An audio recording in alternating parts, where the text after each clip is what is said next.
Good morning, Task Force members. This is LK Nandam, your Task Force Chair, and thank you all for joining us today. I hope you, your families, and communities continue to be safe and well. I want to express my continued appreciation for your participation in these meetings. The work you are doing as a task force is a critical element of this project, and on behalf of FDOT and our entire state, I want to say thank you for your continued commitment. Let me start by recognizing that October 2020 is National Community Planning Month. I thank you for coming together to make a difference in our communities through this task force process. As you know, this is our final task force meeting. Looking back to the first meeting over a year ago in August in Tampa, it is amazing to see how much important work this task force has accomplished through your dedication to this process. Like previous meetings, this task force meeting is streaming live on the Florida channel. In addition, we also have provided 2 in-person viewing locations accessible to the public within the study area. Bonita Springs, Estero Elks Lodge, number 2753 in Bonita Springs, and Advent Health Fieldhouse and Conference Center in Winter Haven. Our agenda today is a little different from prior meetings. After introductions and roll call, we will have an opportunity to receive public comments. As always, public input is an important part of our process. We will hear from all members of the public who registered to speak by 5 p.m. yesterday, or who completed a speaker card at one of the remote locations and would like to address the task force today. First, from those who registered to comment virtually, then from the 2 remote locations. I'm pleased to announce that we are joined this morning by FDOT Secretary Kevin Thibault. The Secretary will be listening to the public comments and then participating in our discussion.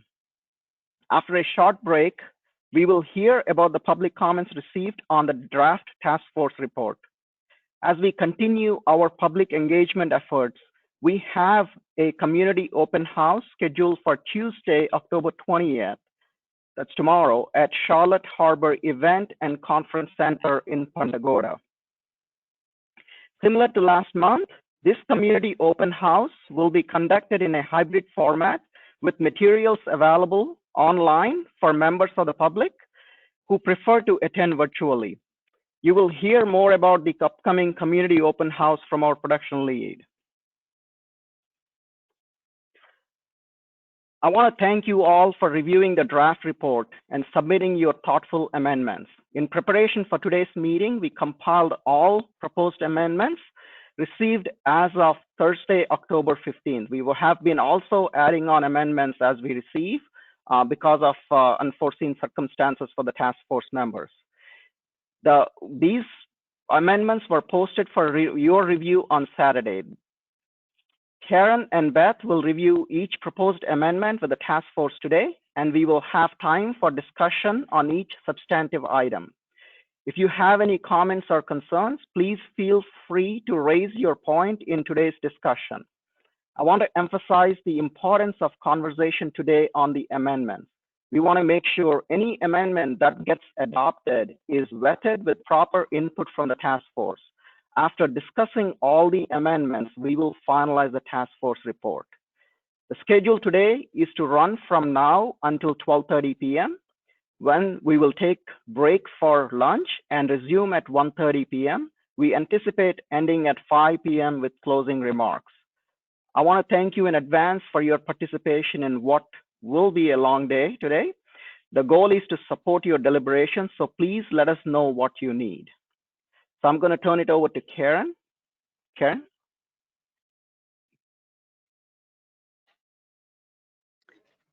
Thank you so much, LK. I'm going to run us through the introductions and update and an agenda review.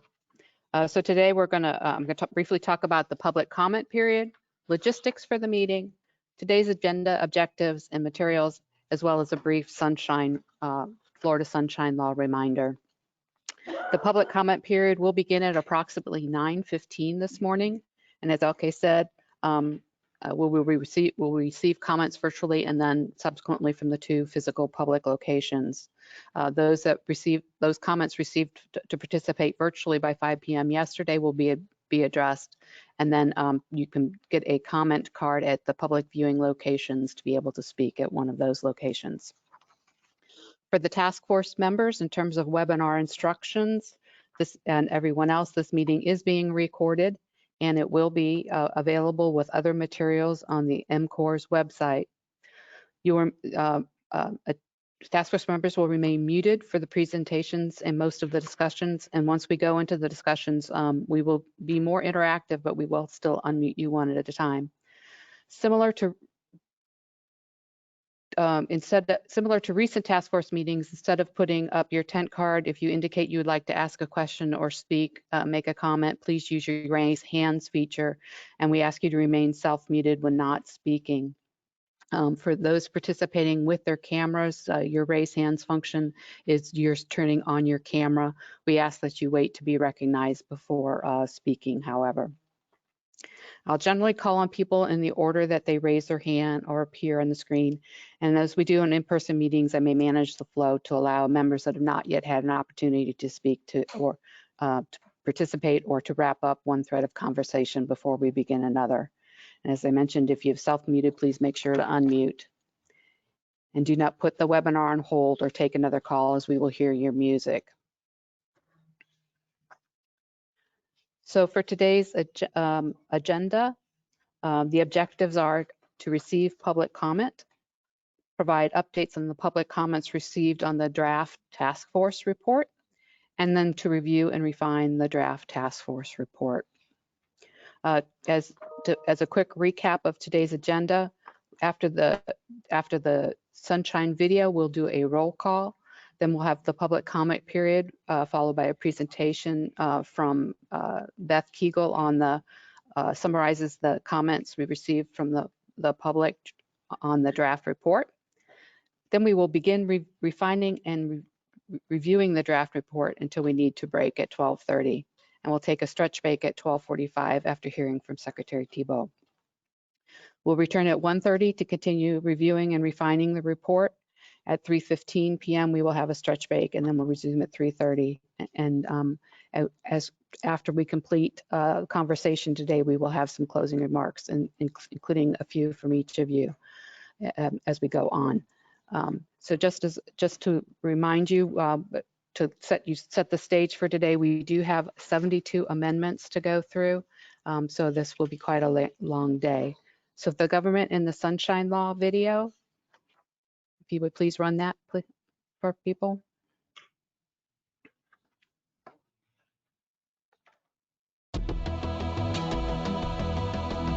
Florida's Sunshine Law.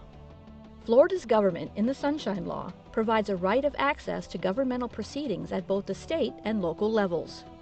In the absence of a statutory exemption, it applies to any gathering of 2 or more members of the same board to discuss some matter which will foreseeably come before that board for action.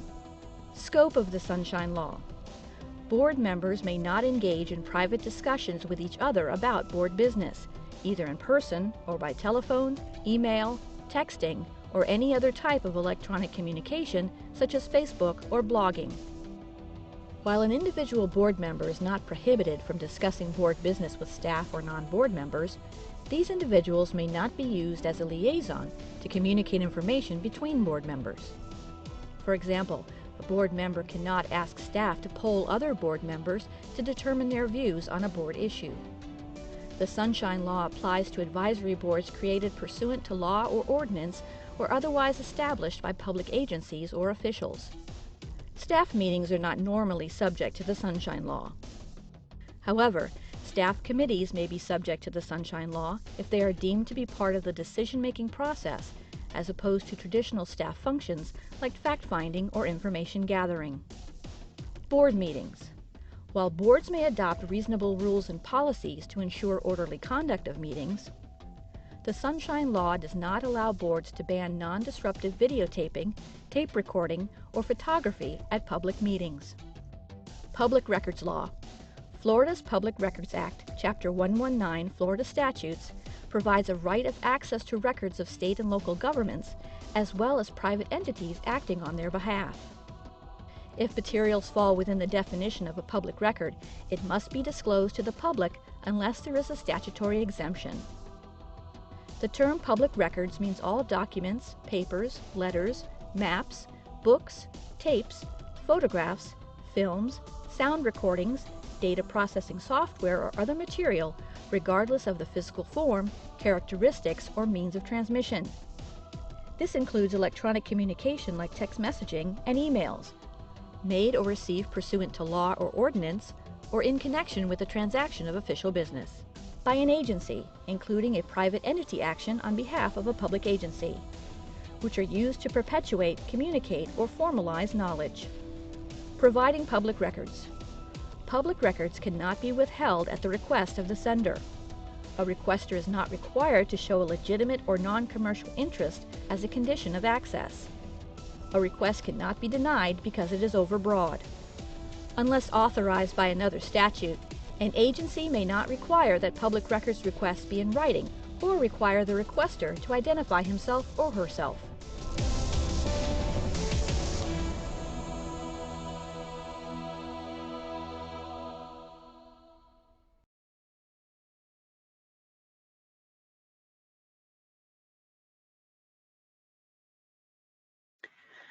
So I do want to remind everyone, we do have a representative from the Office of the Attorney General participating today, and you can answer questions. We did have a question at meeting number 8 about how long does the Sunshine Law relate to this task force, and it's been determined that the task force remains, the Sunshine Law remains in effect through November 15th, 2020, when the report is submitted. So that's some information for the task force members to know.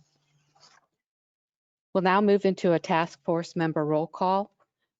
As task force members signed in, we did audio checks with them and noted attendance, and I'm going to read through the names and organizations and note who is present and representing which organizations. So from the Polk State College, we have Dr. Angela Garcia Falconetti. From the Florida Southwestern State College, we have Bob Jones. South Florida State College, Glenn Little is a representative. From the Florida Public Service Commission, Mark Futrell. From the Lee County Metropolitan Planning Organization, or MPO, Donald Scott. From the Charlotte County Punta Gorda MPO, Chris Constance. From the Heartland Regional TPO, Tom Stanley is joining us. And from the Polk County TPO, Nat Birdsong is a representative. From the Southwest Florida Regional Planning Council, Bill McDaniel is representing. And for the Central Florida Regional Planning Council, Pat Steed. The Florida Chamber of Commerce is represented by Katie Worthington Decker. The Florida Trucking Association by Dave Rovich. The Florida Rural Water Association by Gerald Burr. The Florida Internet and Television Association by Bill Ferry. The Florida Economic Development Council by Sherry Ambrose. The Florida Farm Bureau Federation by Gary Ritter. Maxwell, Henry, and Simmons by Matt Caldwell, who is participating by phone today. The Nature Conservancy by Wendy Matthews. The Florida Wildlife Corridor by Jason Lauritsen. The Everglades Foundation by Shannon Estenos. The Defenders of Wildlife by Elizabeth Fleming. Audubon, Florida by Paul Gray. 1,000 Friends of Florida by Andrew Dickman. The South Florida Water Management District by Melissa Roberts. The Southwest Florida Water Management District by Brian Starford. The Collier County Commission by Penny Taylor.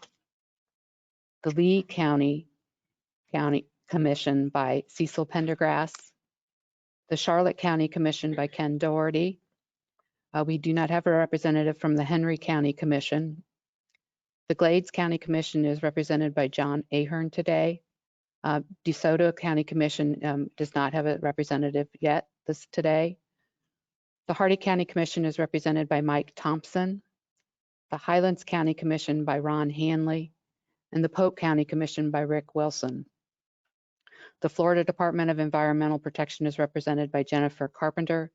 the Florida Department of Economic Opportunity by Pam Johnson, the Florida Department of Education by Robert Richards, the Florida Department of Health by Stephanie Vick, the Florida Fish and Wildlife Conservation Commission by Tom Graith, the Florida Department of Agriculture and Consumer Services by Janet Taylor, Enterprise Florida by Eric Anderson, the Florida Department of Business and Professional Regulation is represented by Tim McGrath and his substitute for this morning, Matt Dunklin, Career Source Florida by Donna Doubleday, Volunteer Florida by Rochelle Johnson, and then of course the Florida Department of Transportation by Tracy Hood and Chair Elkham Nandam.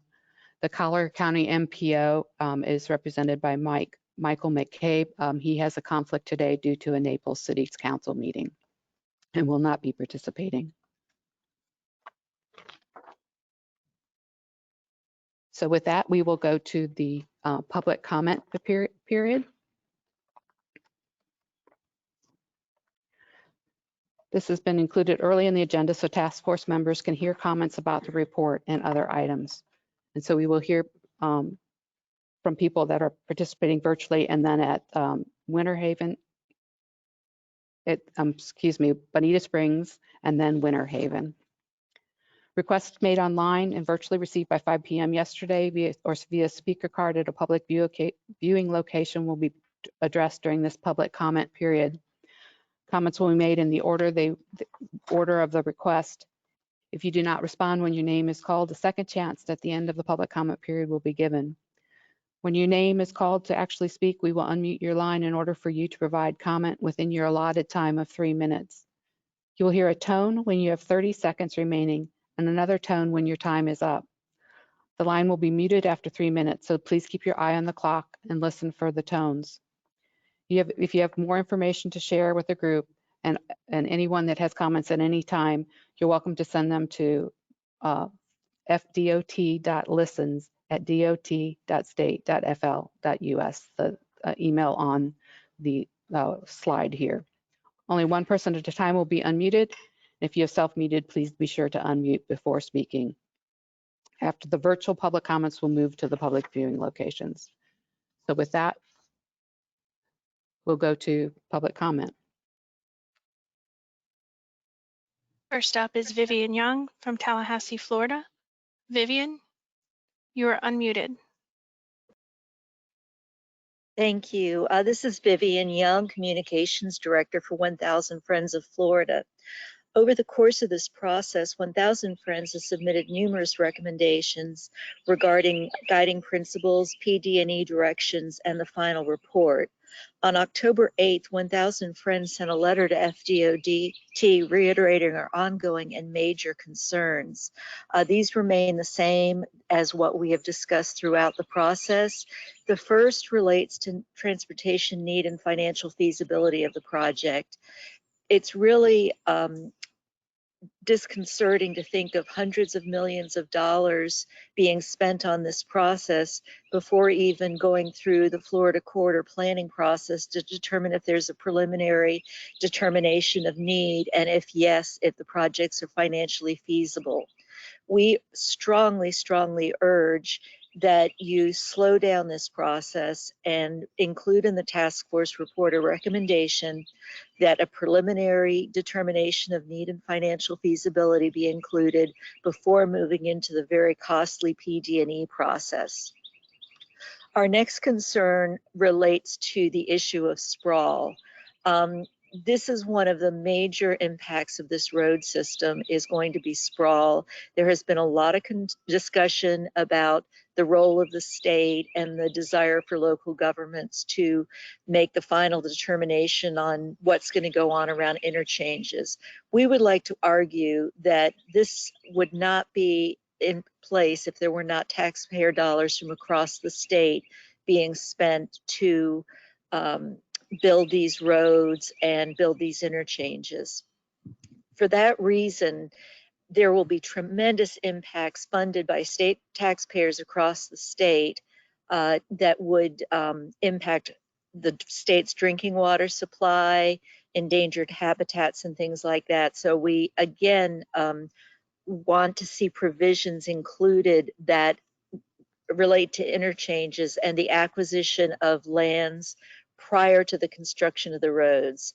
These relate both to roads, lands needed for conservation, and also lands in areas that the local governments have not designated for development. This be done prior to the process starting. Thank you very much.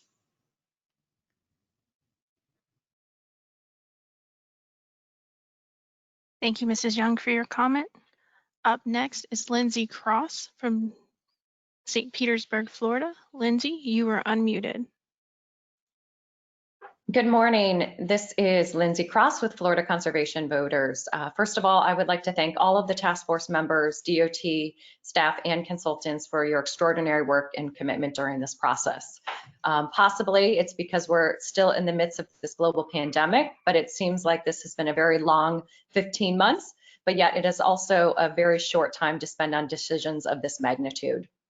I know that all of you task force members have reviewed the draft task force report. Today, you will be asked to sign on to it, either because you support it or merely you will agree not to disagree. I would like you to think of yourself like a jury member today. And if there is a shadow of a doubt, you would be required to make a not guilty verdict. In this case, it would mean not signing on to the report. So think of your legislative duty as task force members, specifically that each task force shall evaluate the need for and the economic and environmental impacts of hurricane evacuation impacts of and land use impacts of the related corridor. The first part of your charge is to evaluate the need. DOT has failed to provide this documentation. Analysis by outside entities like Cornell Consulting repeatedly show that the roads aren't needed. If you feel that you haven't been able to complete this charge and cannot verify that the roads are needed, do not sign on to the final report. DOT has failed to provide a robust economic analysis. Independent organizations like Florida Tax Watch have undertaken this work and have strong concerns about the cost and viability of these roads. One report suggests that the price tag for the total roads could exceed $25 billion. If you feel that our taxpayer dollars should be better spent in providing infrastructure support that's needed today, especially during an extremely difficult budget period, do not sign on to the final report. You have heard about hurricane evacuation and how our state has not updated its state evacuation plan in more than 10 years. You've heard about the fallacy that more roads lead to less congestion. If you feel that the state should first have a defensible study regarding hurricane evacuation that is consistent with the state's emergency management department, do not sign on to the report. You've heard from Panther experts and read reports that creation of these roads, specifically the Southwest Central Corridor, will mean the end of the Florida panther and possible extinction. If you think that the construction of these roads would irreversibly impact panthers, other wildlife, and precious wild areas, do not sign on to the report. You have heard from dozens of public members during task force members and through a cursory review by DOT. With the work of dozens of volunteers spending hundreds of hours, an army of comment counters individually reviewed nearly 10,000 public comments. 93% of them were against the roads. If you feel that the desires of the public should be taken into consideration, do not sign on to the final report. Thank you, Mrs. Cross, for your comment. Up next is Amy Datz from Tallahassee, Florida. Amy, you are unmuted. 4 issues not emphasized in the high-level needs. First, the cost of congestion. Second, design of the connectivity between these 3 corridors. Third, the emphasis on multimodalism. Fourth, co-location of fracked gas pipeline in the right-of-way. Study the cost-benefit analysis of savings, not only in movement of freight, but also farm products, people and vehicles, bicycles, pedestrians, and public transportation. Reduction in medical costs by air pollution and reduction through congestion and increased internet connectivity. The legislation promised 700,000 residents would get internet access. Please keep this as a critical cost-benefit element in the report. Working from home is an important economic advantage. Study major areas of congestion and determine the best alignment that will provide the maximum reduction statewide. Connection with the Suncoast and I-4 and 275 are some of the worst congested areas in the nation.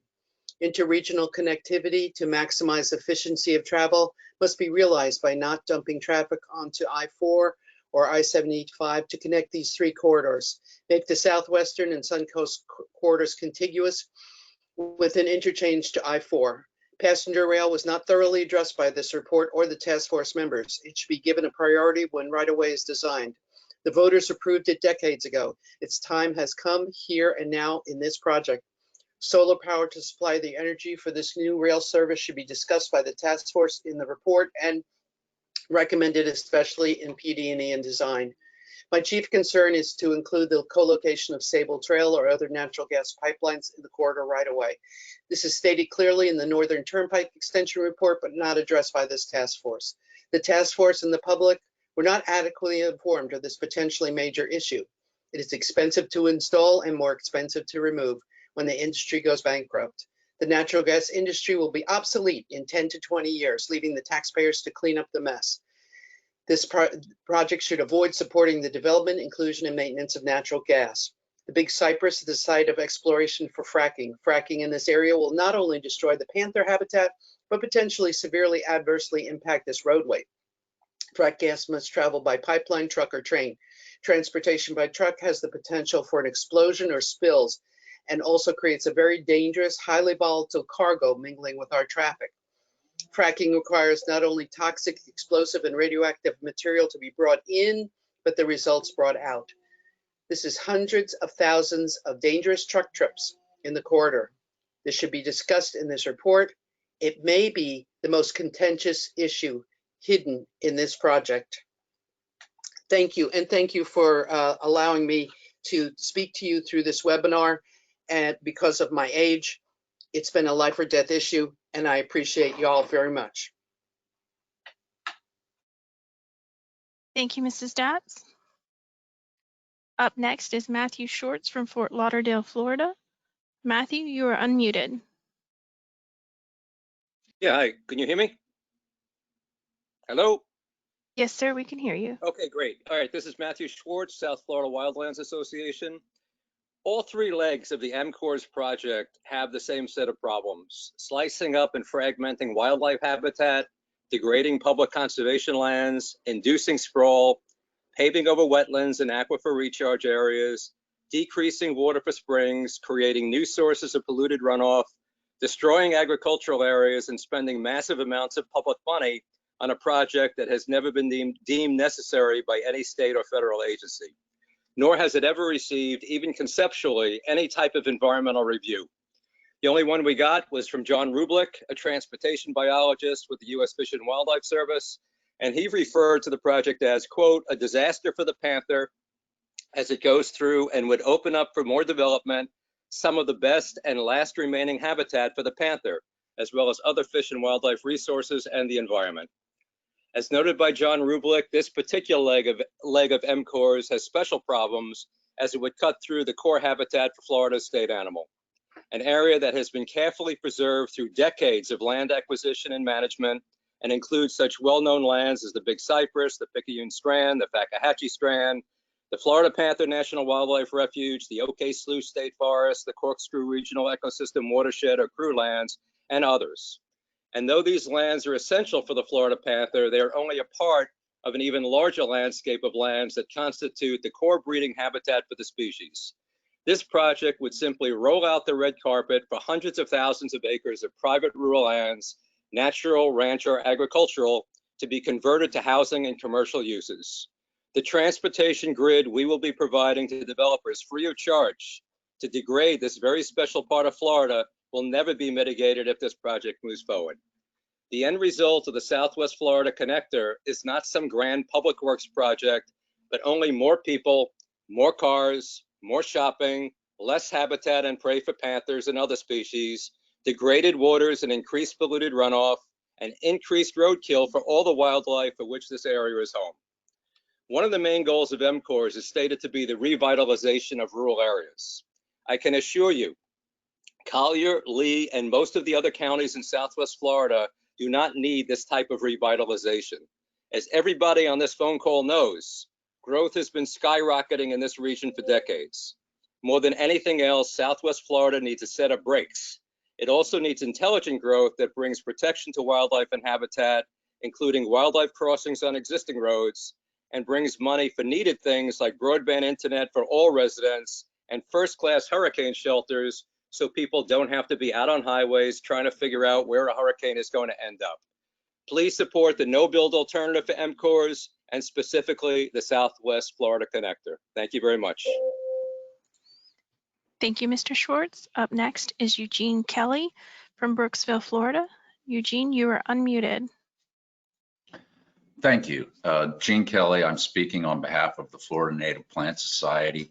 We were heartened by a lot of the task force recommendations included in the draft report, especially the one that would state that there really needs to be an identified need for and study of the economic feasibility of the proposed road before PD&E. To phrase it a bit differently, you've recommended that they finally put the cart behind the horse where it's always belonged. Your inability to determine a need for the road and the absence of any groundswell or declaration from the people residing in the study area that they need or want it amounts to a pretty clear determination that at the very least, there isn't an urgent need for it. So while the Florida Native Plant Society is strongly in support of a simple no-build position, we just don't believe the environmental impacts and impacts to wildlife and plant habitat can be justified by a road that's both unneeded and unaffordable. I'd like to suggest if the task force won't just come forward with a no-build recommendation, that you include the additional recommendation in your report that the legislature put the brakes on the process and the timing outlined by the enabling legislation. You've spent 15 months now studying the need for the road and finding none. It's absurd that construction would be required to begin in a scant 14 months from now. You and we know that's completely unrealistic and an irresponsible requirement. So please include in your report a recommendation that the legislature adopt new or amended legislation that would remove any required date for the start of construction. Thank you. Thank you, Mr. Kelly. Up next is Susan Steinhauser from Coconut Creek, Florida. Susan, you are unmuted. Hi, thank you. In order to save everybody valuable time, and since I've spoken at these forums before, I wanted to very simply put my support behind everything that Mr. Schwartz said a few minutes ago. I don't know that I could have stated it any better. Having been in Tallahassee back in 2019, I was astounded at how the legislation was passed. And I'm just, that's all. I want to save everybody's time and let others speak. I'm just vehemently against this, and please, no build is the way to go. Thank you. Thank you, Mrs. Steinhauser. Up next, Christine Scarnage from Miami Beach, Florida. Christine, you are unmuted. Good morning, Christina Scaringe from Miami for Animal Defenders International, urging a no-build alternative with continued concern for the failure to seriously consider the project's need and impacts. Despite the chorus of Florida voices overwhelmingly expressing criticism and doubt on this project, it appears to be pushing forward with singular focus. Critically endangered panthers struggle to survive in a fraction of their former home, while climate change looms and development increasingly threatens fragile ecosystems, bulldozing sensitive critical habitat. We are their greatest threat. Thoughtless, sprawling development breeds habitat loss, degradation, and fragmentation. The Florida Panther Recovery Implementation Team described this remaining sliver of habitat and its northern expansion as absolutely critical to survival. Other studies agree it should receive the highest priority by regulatory agencies, as any further loss very likely risks extinction. The Cornell analysis concluded that across all study areas, feasibility, economic development, congestion, and evacuation, MCORS will fail to meet its goals, declaring it fiscally infeasible, a gross misuse of government funds, and an environmental nightmare that will starve state coffers. Florida law and the state's projected billions in shortfalls in the coming years necessitates stringent data-driven feasibility analysis early, at the front end, and throughout the process. The failure to do so is a fatal flaw. We have provided you and urge your thorough review of the World Economic Forum's New Nature Economy series, demonstrating the significant urgency of nature loss to economies, calling on public and private sectors to both the necessity and the promise of nature-positive solutions. The UN Convention on Biological Diversity warns that humanity is at a crossroads. The more humanity exploits nature, the more we undermine our own well-being, security, and prosperity. As we gather here virtually yet again in this global pandemic, more than 1 million species face extinction caused by our actions and limited foresight.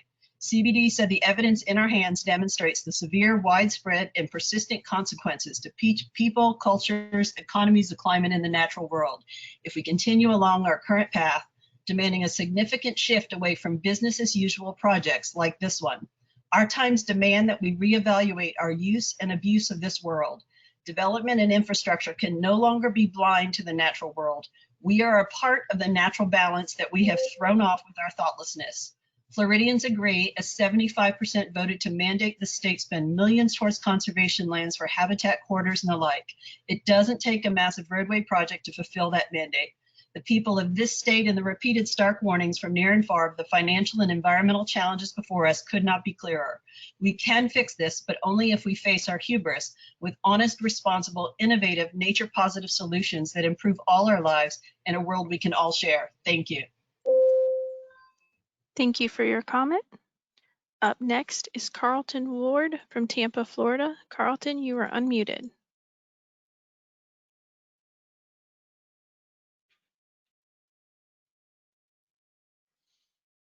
Carlton Ward from Tampa, Florida, you are unmuted.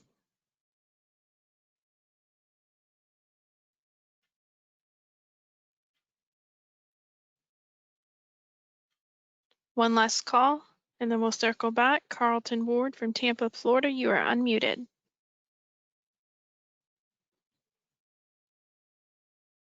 Okay, we'll circle back. Up next is Adrian Barman from Hollywood, Florida. Adrian, you are unmuted. You are self-muted.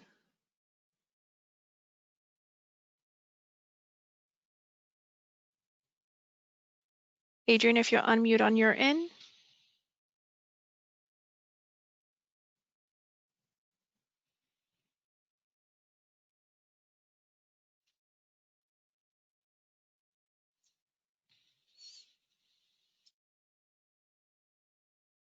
One last call for Adrian Barman.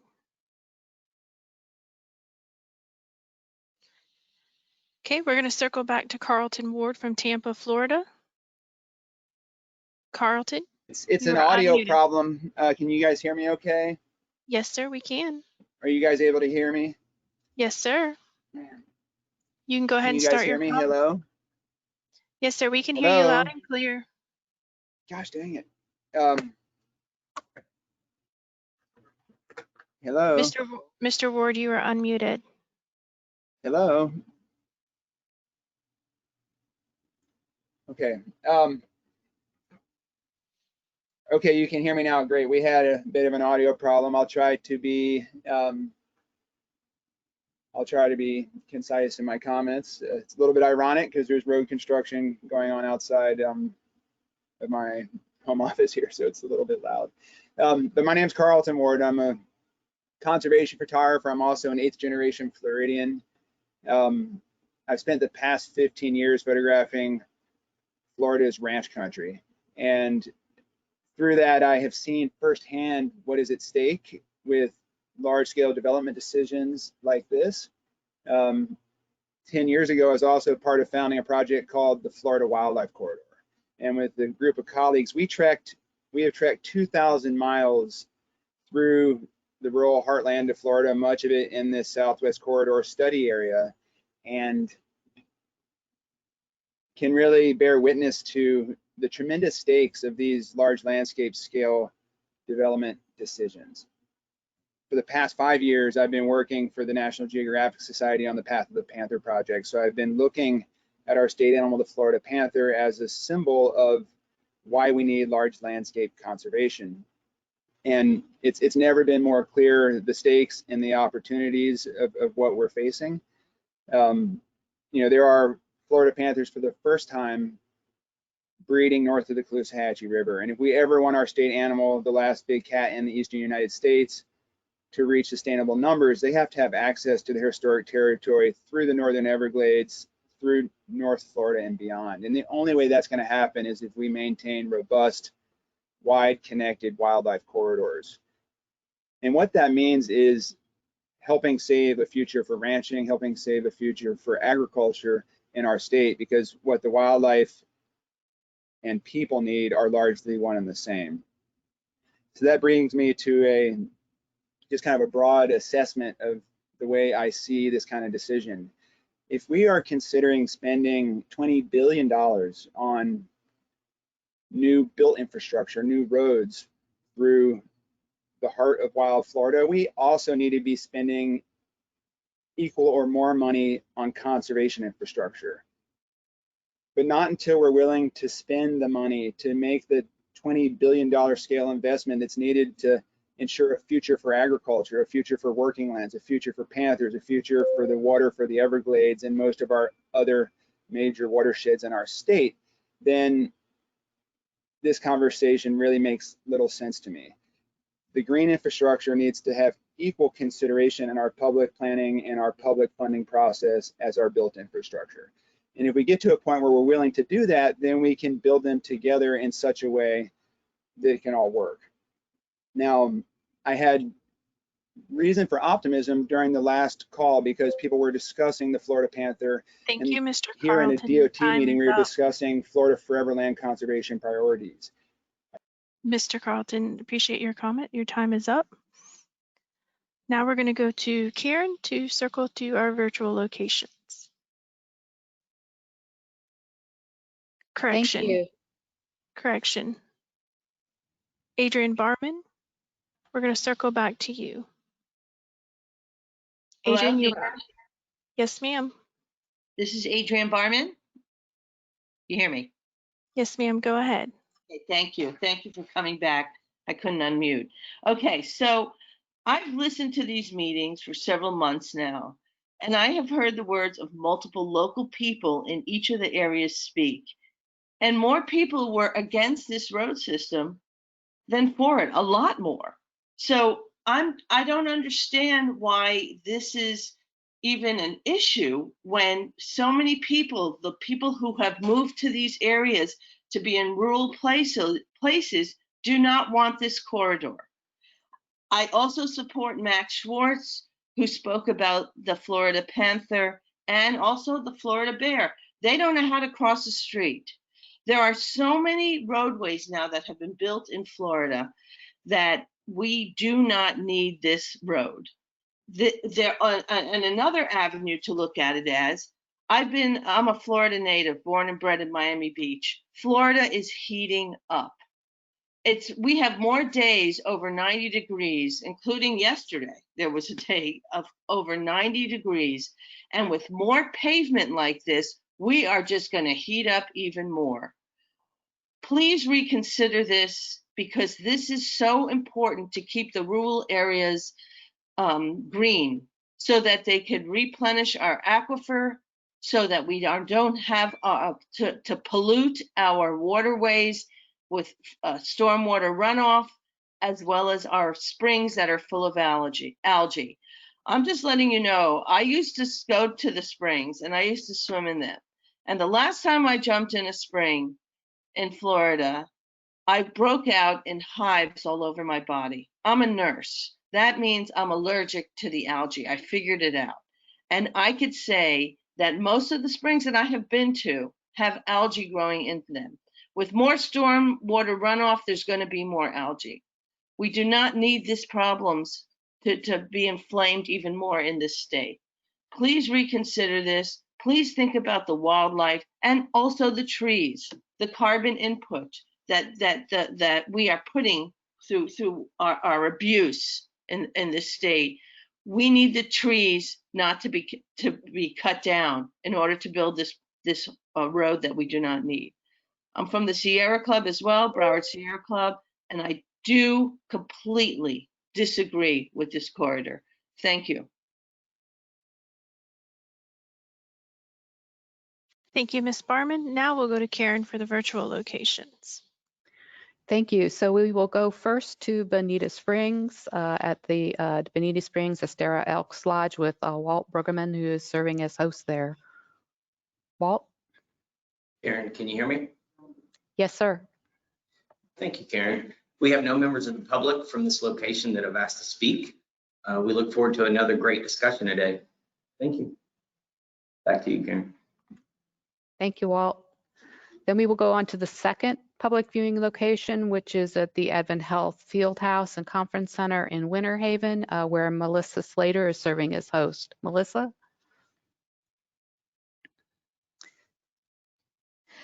Good morning, and thank you, Karen. We have one member of the public who has signed up to speak today. When I call your name, please come forward, and as a reminder, public comment is kept to 3 minutes. There will be a clock available for you to see the remaining time, and once you are done with your comment, please make your way back to your seat. The public comment will now begin with Mr. Lorenzen.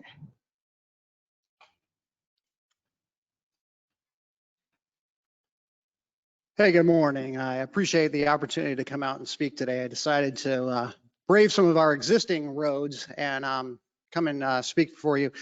You know, I've been following this more as a commuter than as a environmental expert or a transportation expert.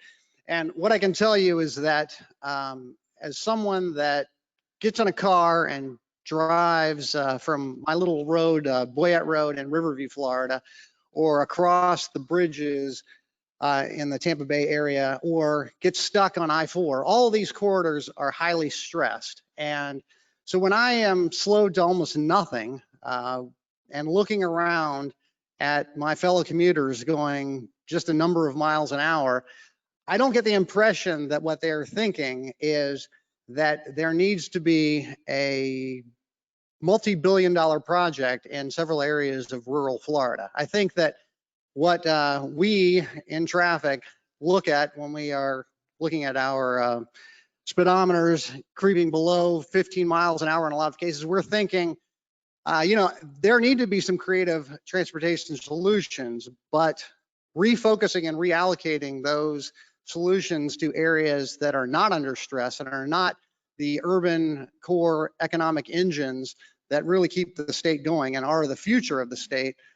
I just don't get the impression that we are clamoring for something like this when we would like to actually just get in our cars and go to work and do the things that we need to do in our local areas that are already developed and are already strained and taxed. So please remember us when you are making these decisions, that frustration and being stuck is the way that we're feeling, and being stuck with billions of dollars of extra expenditures for something that is not currently needed and is currently not a frustration would be something that we ask you to have empathy for us as we sit in traffic. So I appreciate the opportunity and thank you. Bye-bye.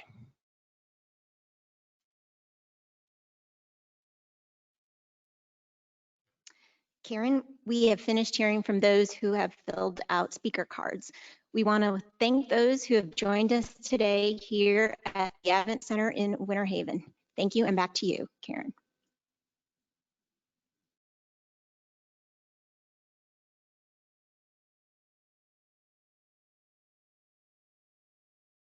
Thank you. Sorry about that. With that, we close the public comment period. But before, Mr. Chair, before we hand it back to you for the regular agenda, just a couple of quick notes again. Throughout the MCORS process, engagement from the public has been a priority for FDOT. And the FDOT has received public comment through email, website comments, traditional mail, task force member public comment opportunities, community open house meetings, and of course, virtual meetings.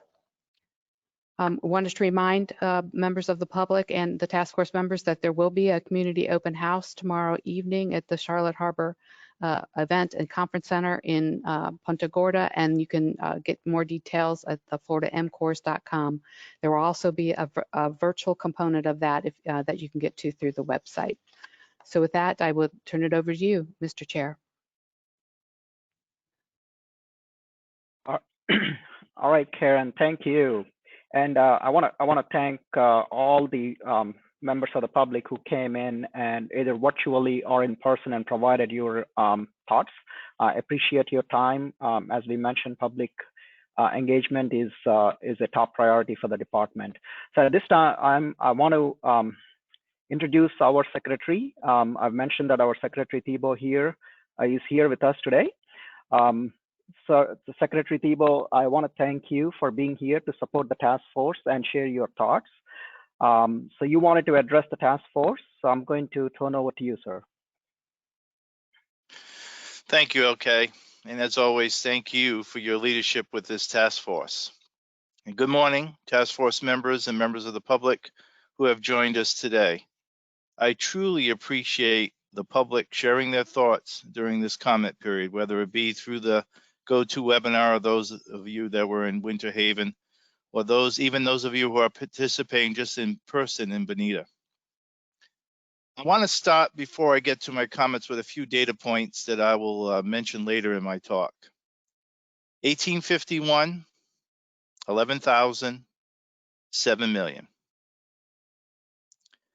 You know, when we started this process last August, no one could have predicted what would happen during the next several months. The last phase of your work has been conducted in a virtual hybrid mode, and I'm pleased to see that you have not missed a beat. Throughout these 15 months, you've listened to each other respectfully and have engaged actively with our team here.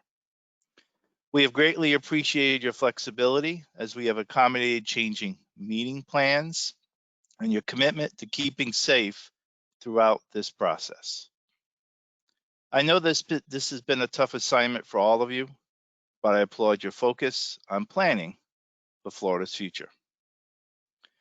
You know, through the MCORS program, we have created extra steps in the planning process, generating the opportunity, as you've heard from a few people here today, the engagement of stakeholders at all levels, so that we can all develop a foundation of planning principles for infrastructure program.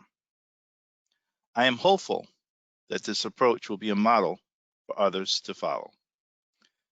The goal of the task force has been build consensus along the way, and I know staff has worked tirelessly to engage each of you to develop a high-level needs, guiding principles, and instructions that will be the foundation of planning and PD&E for each proposed corridor under this program. I wanted to take this time to thank the efforts and expertise of the many subject matter experts who have volunteered their time on numerous panels and making themselves available as needed for engaging conversations and clarifications on a wide range of topics, including broadband, utility expansion, wildlife conservation, and economic development. We have all learned a lot from these folks. Further, we have made lasting impressions and partnerships with industry leaders, and I am sure we will continue to obtain their much needed guidance in the future. First off, I truly appreciate the engagement of the 1,000 Friends of Florida, and thanks for your comments earlier on, Vivian. The development of their reports are well noted, and the need for fiscal responsibility was presented very early in the process, using the enhancements language in the statute to promote and secure key environmentally sensitive lands, and the criticality of land use planning for new interchanges to avoid and minimize environmental impacts has been truly valuable. I also want to take the opportunity to thank the Nature Conservancy. They have been a great partner over many years, helping us as we develop a number of transportation plans to make sure that we protect Florida's valuable natural resources. We have received a lot of communication and we appreciate their engagement. We know your most important standing conservation priority is to preserve the lands for the Florida panther. We appreciate your tireless efforts in working with ranchlands and citrus groves to help promote the panther habitat and provide safe passage for them. We also appreciate all the correspondence regarding the cost of MCORs and the state of affairs of Florida over the last several months. I can assure you, without a doubt, MCORs will not skip any steps. Rather, it will add steps as outlined in the task force report, as well as ensuring best practices in expanded outreach and engagement learned during this task force phase. Even though there is an aggressive schedule that some of you mentioned, the schedule does not overrule laws requiring economic and environmental feasibility. I hear you, and we hear you. MCORs will also not defer existing priorities. I want to take a moment to recognize some of the task force members specifically here at this point. The Everglades Foundation works tirelessly in South Florida to protect and restore watersheds and habitats. Shannon, you are a great leader and an influencer. I personally have witnessed your passion and desire to make sure the task force report contains the proper priorities to protect these natural resources and habitats that are dear to your organization and all Floridians. By the way, please say hi to Eric for me. Dr. Paul Gray with the Audubon, I appreciate your expertise and background in challenging the group on conservation and protection measures. You've made it abundantly clear the needs for new greenfield corridors have not been demonstrated at this point. I want to assure you we will use the guiding principles and the instructions developed by this task force to ensure the needs are evaluated for these corridors. Elizabeth Fleming, we appreciate you sticking with us through the many intense conversations to make sure we understood your priorities completely as it relates to wildlife conservation, particularly as it relates to the Florida panther. I also want to recognize Jason from the Florida Wildlife Corridor and Wendy with the Nature Conservancy for both providing meaningful dialogue and remarkable solutions and recommendations as a part of this task force report. You know, MCORs is truly a grassroots program, especially at the local level, and I want to recognize the enormous efforts local officials have provided as a part of this task force effort. Many thanks to Commissioner Bill McDaniel and Commissioner Penny Taylor of Collier County, representing the Southwest Florida Regional Planning Council, as well as Collier County, wanting to protect local priorities.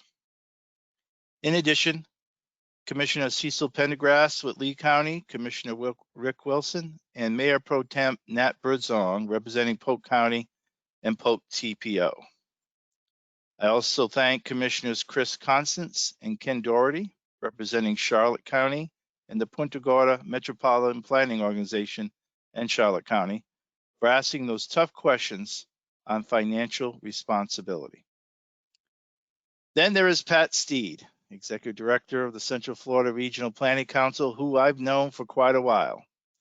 I have heard your valuable contributions, and I think the other task force members also appreciate your expertise and wisdom that you've brought to this endeavor. I want to thank our representatives from the various counties in the Heartland, Commissioner Tim Stanley with Heartland TPO, Commissioners Mike Thompson, Ron Hanley, Michael Willis, Elton Langford, and John Ahern for bringing your perspective on the importance of infrastructure for the success of your communities and your commitment to protecting our most important environmental assets. And finally, our community groups and agency partners throughout the process offered the task force expertise in various areas, such as Gary Ritter for the Florida Farm Bureau Federation, Cheryl Burr representing the Rural Water Association in small towns, and Katie Worthington-Deck and Donna Doubleday representing the Florida Chamber of Commerce in Career Source, Florida. To all our colleagues and state agency representatives, thank you for your valuable input outlining the importance of infrastructure and workforce development. We acknowledge and are committed to those same principles. Task force members, today you're in the home stretch as you finalize your recommendations. I have read your draft report with great interest, and I'm looking forward to receiving your final recommendations and, more significantly, acting upon them. You are here today making recommendations on how to balance the protection and enhancement of our precious environment with revitalizing our economy and creating jobs. You are making recommendations on how to preserve the unique rural character of much of this study area, while at the same time advancing economic diversity and opportunity. You are here making recommendations on how to balance statewide needs related to connectivity, both for transportation and for the environment, while community visions and local government priorities. You are making recommendations of what future actions and analyses are needed to establish transportation needs while determining economic and environmental feasibility of proposed projects. You are making recommendations on a future action plan to be carried out by the department and our partners, and the order of future decisions still yet to be made. And throughout all of these issues, you are making recommendations for how we plan and develop our corridors for the 21st century. Corridors that would be multi-use, multimodal, and planned and developed to support all of the purposes identified in the statute, including protecting and enhancing our environment. Today, you will make amendments to your draft recommendations, and your product will improve because of your work. I urge you to continue to listen carefully to each perspective so that you can reach a strong consensus on your final report. My commitment to you is that I will ensure that your guiding principles, instructions, and action plans will be followed. I will continue to monitor adherence to your recommendations and to ensure transparency and public engagement throughout the process. I strongly urge your continued engagement in the decisions yet to be made. Throughout this phase, you have listened to the many thousands of Floridians who have participated in this process. Going forward, I also commit to you that the department will continue its robust engagement to involve even more of the state's more than 22 million residents, including the 3 million who reside just within the study area. And next month, I am looking forward to meeting with the students from Cornell University to have a robust discussion so that we can work together about the transportation planning process and how good policy allows an amazing state like ours to plan for our future. So earlier I referenced 3 data points at the beginning of my talk. 1851, there's a reason why the state recognized John Gorey in the National Statutory Hall in Washington. It was Mr. Gorey's invention, patent of the ice machine, that would truly revolutionize the state, making it a home for many Floridians year-round. 11,000. It is hard to believe that just 50 years ago, the county's population, some of these counties' population was just 11,000 residents. Today, Hendry County is expected to have 4 times that amount and continuing to grow. And while many feel that a county the size of Hendry can accept this type of growth rate and still retain its rural character, I am sure the people who lived in Sumter County in 1970 felt the exact same way. You see, Sumter County had a similar population size 50 years ago of about 14,000 inhabitants. Today, it is tenfold, over 140,000 people. By the way, the state's population in 1970 was just about 7 million people. Every since then, the state has grown by about 3 million people. And remember, this is where, before we count the infrastructure needs for the steady stream of visitors that want to enjoy the same parts of the state we all enjoy each and every day. And finally, I want to thank the department staff, many of them who are here with me today. The teams behind the scenes have lived MCORS for this last year and a half, and without their knowledge, skill, and perseverance, this work would not have been possible. Regardless of the recommendations you provide today or the analysis that will be conducted in the weeks and months to come, generations of Floridians will look back at this moment as a pivotal time in the state's history, one that you played an active part of. Just think of how you'll be able to share your involvement with your children, grandchildren, and so on. Thank you again for your service. Working together, we are ensuring Floridians remain the greatest state. We ensuring that Florida remains the greatest state in the nation for generations to come. Thanks, LK.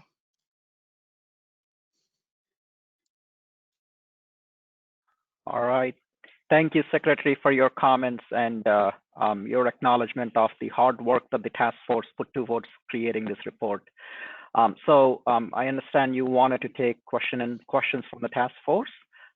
So I'm going to turn it over to Karen so that she's going to monitor the hand raise feature and then call out the task force name so that you can, after they ask their question, you can respond. Thank you. Yeah, so task force members, if you have a question that you would like to ask, please raise your hand. Those on camera, you can show yourselves.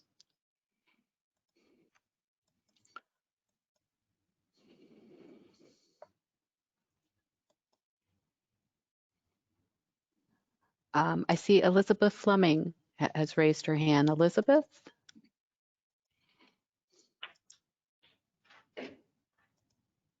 There you go. Thank you for your remarks, Secretary. I have a question I've wondered about through the process, and while we're pleased to hear of your personal commitment to ensuring that the recommendations in this report, the guiding principles, instructions, and follow-up are adhered to, how does that, I've wondered, where is that required since this came about through a legislative process, and how the legislature can change its mind or do different things.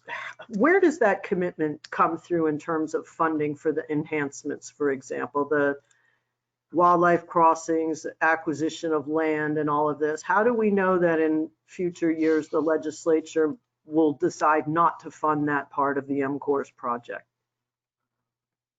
So I'm assuming you can hear me okay, Elizabeth? Yeah. Yes, I can. Okay. Perfect.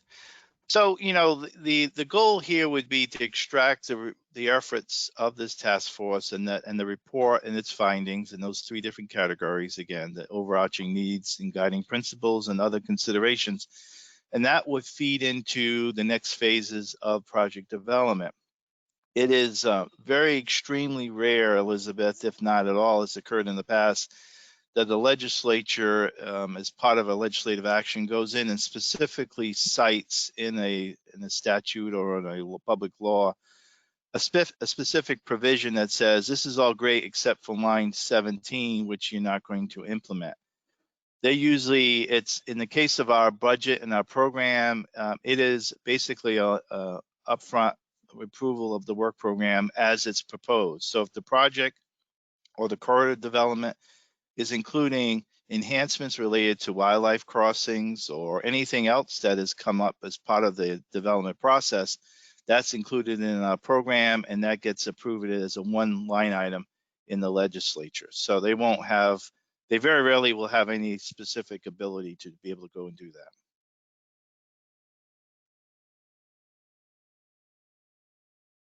that.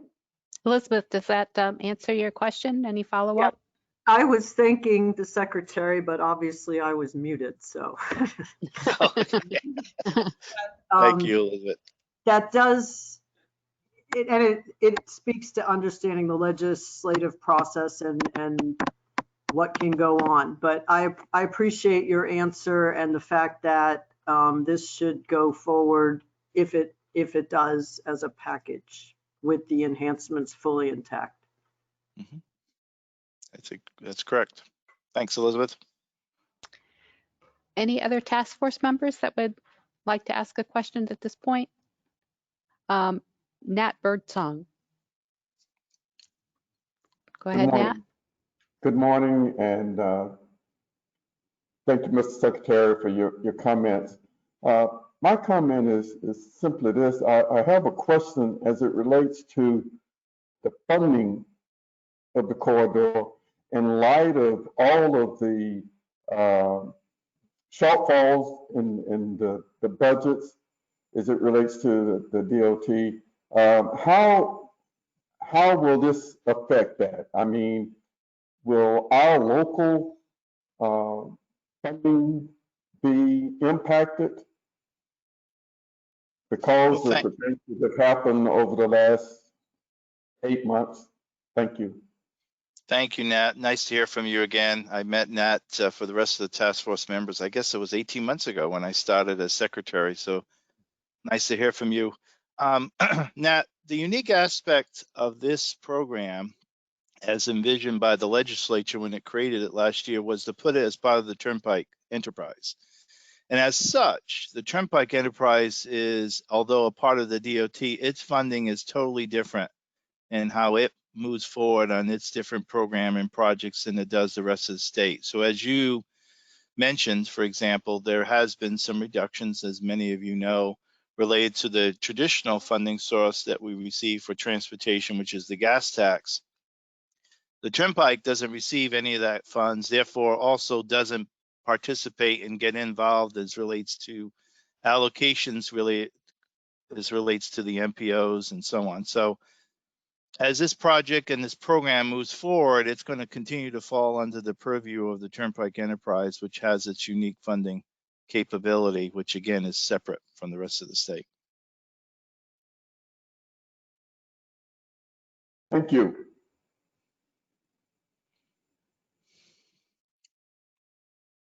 So I am not seeing any other task force member hands, or last call, we got one more. Andrew Dickman. Andrew? Good morning, Mr. Secretary. I appreciate, this is Andrew Dickman with 1,000 Friends of Florida. As you know, the board submitted a letter to you on October 8th, 2020, and I appreciate the Secretary's appointing myself and 2 other members to the other task force. I personally have gained a lot of knowledge from this process, and I especially enjoyed the in-person meetings and trying very hard to see through their eyes. I know that these are very diverse meetings and diverse members, and I've worked very hard to see through their eyes. And a couple of things that we have requested, and I wanted to hear your thoughts on it, is one of the things that we wanted to have an opportunity for either at the end, hopefully at the end of this meeting today, is to take a poll on who can and cannot support the final report. And then more importantly, our concerns are that there isn't at least a basic part of the report that that evidences the economic feasibility for the projects and the need for it. So I wanted to get, or at least put that out there for you to hear, and also to, if you wanted to comment on it. But once again, I want to thank you for appointing me to this task force, and I'm sure you'll be hearing from our other members at the next task force meeting. So have a good morning. Thank you, Andrew. No, thank you for the comments as well. And I'm glad to hear that one of the benefits you've got with your participation is to hearing the various perspectives and viewpoints from the rest of the task force members, because truly we wanted to make the appointments of these different task forces as diverse as we could, representing the different aspects. And I'm sure you saw that. And as you mentioned, you probably saw that more when you were in person than has been. We've all seen this in the virtual setting a little differently. So going back to your question on the polling on the final report, I want to reflect on a little bit earlier at the beginning of the task force effort and in some of the comments that either was made by task force members or perhaps by the different constituencies in some of their reports or letters or findings that they shared with the media and with the department on the nature of the planning process that the department usually follows and the work that we are entertaining today. I think we all in agreement, and I believe some of the gentlemen, I think maybe it was Mr. Schwartz that mentioned earlier talking about the schedule. We have a legislative mandate that we are required to follow. And working together as a team, we're working through getting through the requirements that were listed in the statute. And one of those is this task force submitting a final report to the legislative leadership and to the governor by November 15th. What I expect and hope to see, as I saw even in the draft report that I have a copy here next to me, is that there was a lot of different perspectives captured and put into that report, and I expect the final will do the same, and includes areas that we want to continue to consider, regardless of what happens to some aspects of different parts of infrastructure that may not move forward right away because of economic feasibility or environmental feasibility and so on. There was quite a bit of robust discussion along the way. I understand about providing for broadband access, for example. And regardless of what happens for other elements of the infrastructure, is there still a need and an ability to provide that broadband access? And how do we do that? As you heard earlier from Elizabeth, when she mentioned about how do we provide for enhancements to our environmental features in these different corridors? And is there opportunities with existing transportation corridors where we can make those enhancements? So all those different aspects, I hope, become part of the discussion and part of the final report to make sure that as we move forward, we can capture that. And so in so doing, I expect, Andrew, that when you get a complete capture of the different members of the report, of the task force, that the report truly is a consensus, as I mentioned before, and that the need for a poll is not necessary because you've captured the input of the different group members. So hopefully that will be able to move forward, and then we'll be able to pivot from that information as we continue to develop these corridors. Hopefully that answers your question, Andrew. Thank you, Mr. Secretary. I appreciate that, and have a wonderful day. Thank you.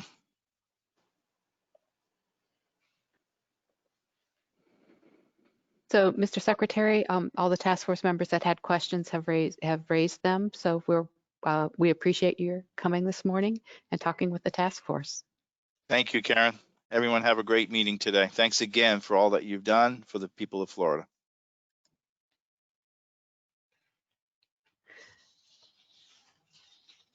So with that, we're going to move forward to talk about the public comments that were received on the task force report, and specifically on the report. And for that, I'm going to turn it over to Beth Kegel, who is support to District 1. Beth? Good morning, everyone. Excuse me. As you know, for more than 2 weeks, the draft Southwest Central Florida Corridor Task Force report was posted online seeking actionable input from the public. I'd like to thank all who reviewed the draft report and provided comments. We do appreciate your valuable input. This morning, I'll be providing a summary of comments received from the public on the Southwest Central Florida Corridor Draft Task Force report. The draft report was posted online for public commenting from Tuesday, September 29th through Wednesday, October 14th. Members of the public were asked to either fill out the online comment form or download the form and mail it in to the department. Here are the topics we will cover in the presentation this morning. We'll start with providing an overview of the major themes that emerged from the public comments related to the draft task force report. and then provide some statistics on the number of comments we received and how they tied back to those major themes. Lastly, we'll review the topics specific to each major theme based on the comments we received. Here you have major themes of the comments that we actually received from the public: corridor need and feasibility, funding, quality of life and economic opportunity, natural resources with the sub-themes of land conservation and preservation, water quality and water resources, wildlife and plants, and then we received other general comments. We'll discuss the topics that are related to these themes in the subsequent slides. Again, the topics came directly from the public comments we received, both submitted online and by mail. As we previously discussed in Task Force meeting number 8, we focused on actionable items in selecting the topics and capturing the public comment sentiment. We organized the themes consistent with our approach in meeting number 8 to support the discussions we're having today regarding the draft task force report. The purpose of sharing these statistics is to show you the level of public participation in the report review process. We also wanted to show you the distribution of the comments within the major themes so that we understand the comment focus areas. For this corridor, we actually received a total of 523 comments, 97% of which were received online, and the remaining 3% were received by mail. You can also see the percentage of the total comments received for each major theme. Please note that we did request comments on revisions to the task force document and provided an online and mail-in version of the comment form to indicate page and lines of the report to address. However, the majority of the comments we received were regarding the report in general or regarding the MCORS program itself. All the comments received were reviewed.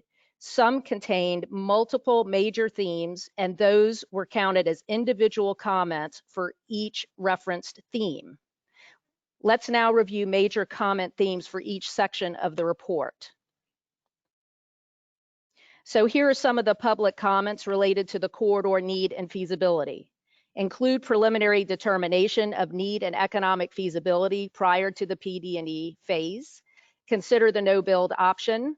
Co-locate within existing facilities such as US 27 and State Road 29.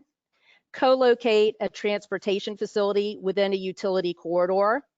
And additional analysis is needed to establish statutory need for the corridor. Here are some of the public comments related to funding. Concerns over the impacts of COVID-19 on funding and resource allocation. State budget is better spent on maintaining the current transportation system. Funding for conservation land acquisitions to mitigate project activities and enhancements need to come from FDOT and not from other sources. And concerns over costs to implement the corridor. Now let's look at the comments related to quality of life and economic opportunity. Preserve rural community character and lifestyle. Preserve Florida rural lands. Protect against urban sprawl. Protect ecotourism. Concerns regarding impacts of sea level rise. Evaluate multimodal alternatives such as freight, transit, and rail. Provide for bicycle and pedestrian safety features such as multi-use trails. Provide broadband and utilities for rural areas. So here we have comments related to natural resources. In the area of land conservation and preservation, we have avoid and protect environmentally sensitive areas and protect and expand conservation lands. In the area of water quality and water resources, we have concern regarding growth impact on water resources and protect wetlands, aquifers, and other critical water resources. And in the area of wildlife and plants, we have protect and preserve habitat for native plants, protect endangered wildlife and their habitats, especially the Florida panther, and develop long-distance wildlife corridors, as well as develop wildlife crossings that are effective in reducing wildlife and vehicle interaction. Lastly, these are some of the public comments related to other issues. Adopt the task force recommendations and promote planning for Florida's future development. I'll end by saying that the department believes strongly in continuous public engagement. Throughout the next phases of the program, the department will continue to collect public input. So now I will hand it off to Karen to take any questions that you might have. Karen? Right, so we will open it up to the task force if they had any questions on this report from Beth about the comments received from the public on the draft report. If you'd raise your hand, please.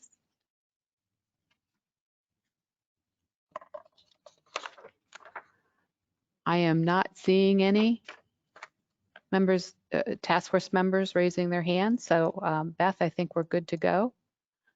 So with that, I'm going to turn it over to LK.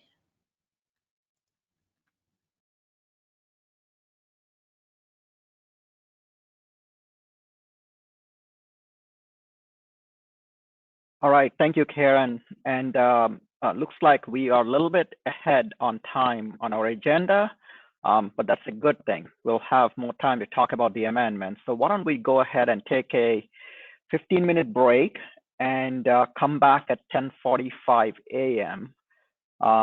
So what I would suggest is we ask that you keep this meeting open on your computer during our break so that we can get to work at hand promptly at 10:45. We will have the program muted during this time. If you need any technical assistance during our break, please reach out to Tommy Bull. So we'll be back at 10:45. Thank you.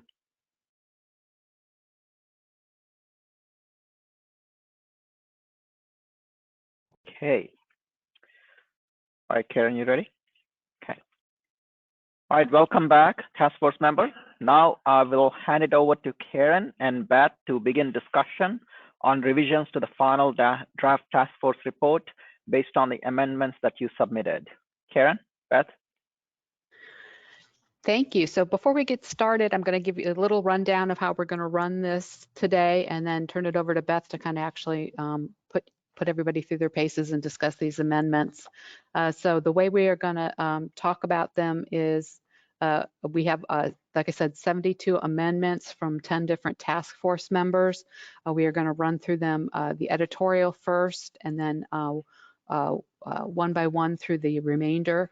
We will ask the task force member that submitted the amendment to speak about it as to why they submitted it.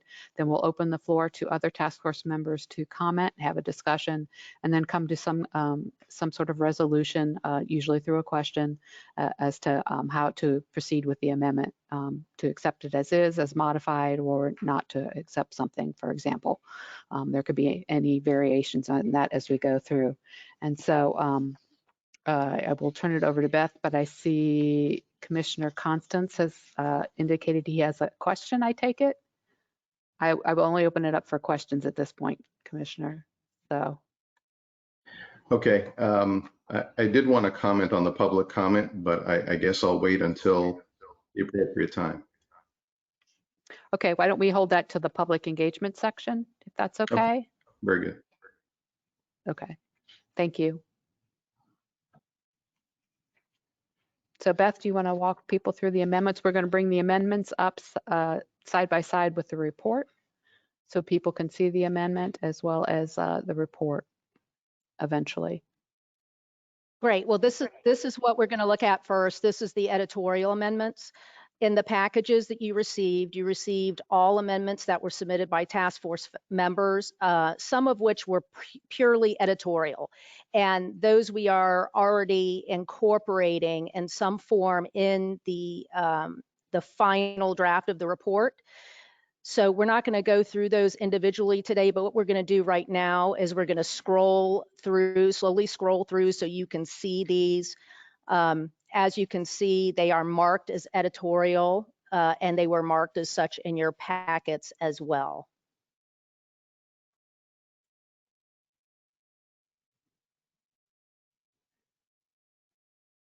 You do have those at your disposal, and when we finish reviewing all of the amendments and we have a final draft for you to review, you will see these encapsulated in that report, the latter part of the meeting. Yeah, Beth, so I should clarify that when I said 72 amendments, you all probably received 68. So there may be some, or 64, I take that back. We received a few more over the weekend and have incorporated them in our version. That's getting updated and revised and will be put on the website shortly. So keep going back. Thank you for that clarification, Karen. Okay, so now what we're going to do is we're going to go through amendments in the order of the report. What you see to the left, of course, is the latest draft, the one that was posted for public comment. To the right, you see the individual amendments. And you see highlighted in blue in the report the area to which the amendment was referring. There will be a few pages where you'll see a number of highlights, but we will do our best to kind of track you from the amendment to the area of the report that it's referring to.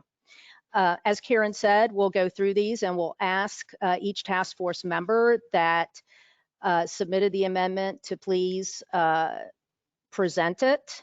The first, we have an amendment submitted by Commissioner Penny Taylor, and this has to do with a change to line 9 in the introduction and overview. What I do want to mention is the language that you do see here in the report was lifted directly to this from the statute.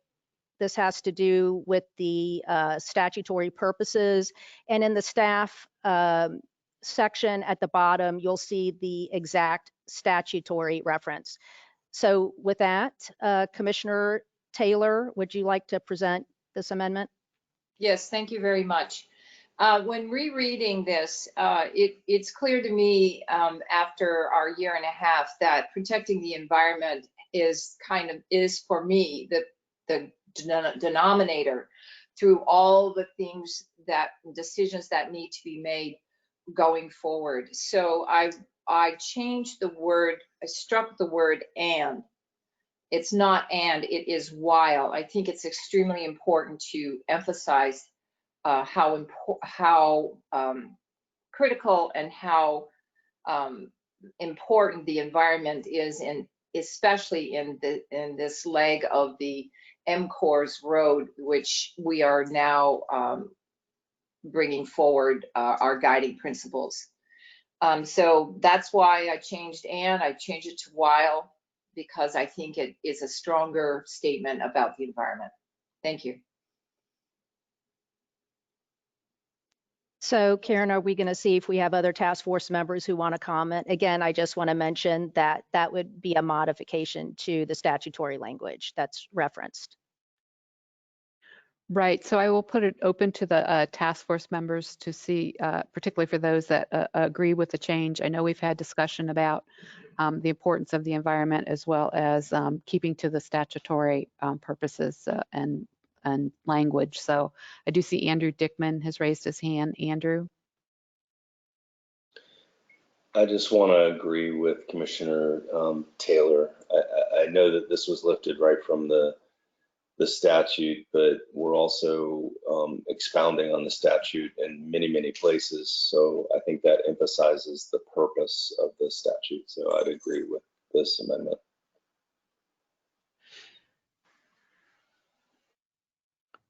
Are there other task force members that want to weigh in?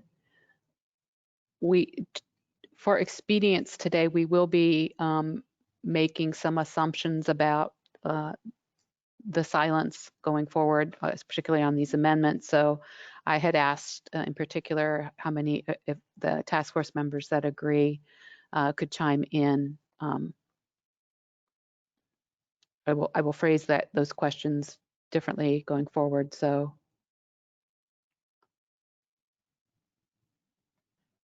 yes, Chris Constance. You're muted, sir. I unmuted and it muted again, I'm sorry. I'm in agreement. I mean, I think you could make it even stronger and say while always protecting the environment and natural resources. But I do need clarification over, are we specifically bringing out language from the Florida statute and repeating it here, or are we making this our own? So I need some guidance on that. Thank you, Commissioner. This is in the introduction and overview section. So the introduction and overview is really trying to set the stage for what's in the statute and the charge for the task force, as opposed to when you get farther into the report where you're into the actual recommendations section. So that's one clarification that I would make relative to this portion of the report.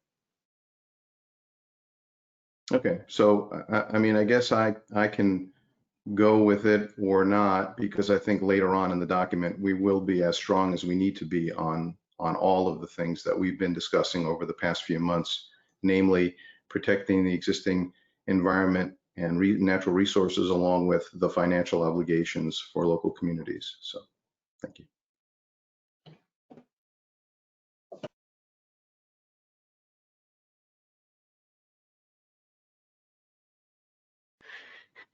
I'm going to ask the question differently this time and ask if there are any task force members that do not agree with it, since we've heard from a couple. And I'm seeing Elizabeth Fleming. I don't know if that's delayed or she does not agree with it. I and to disagree with it, but I'm raising my hand. I looked at this statute, and if I'm looking at the correct language, I thought what Commissioner Taylor proposed put it more in line with the statute.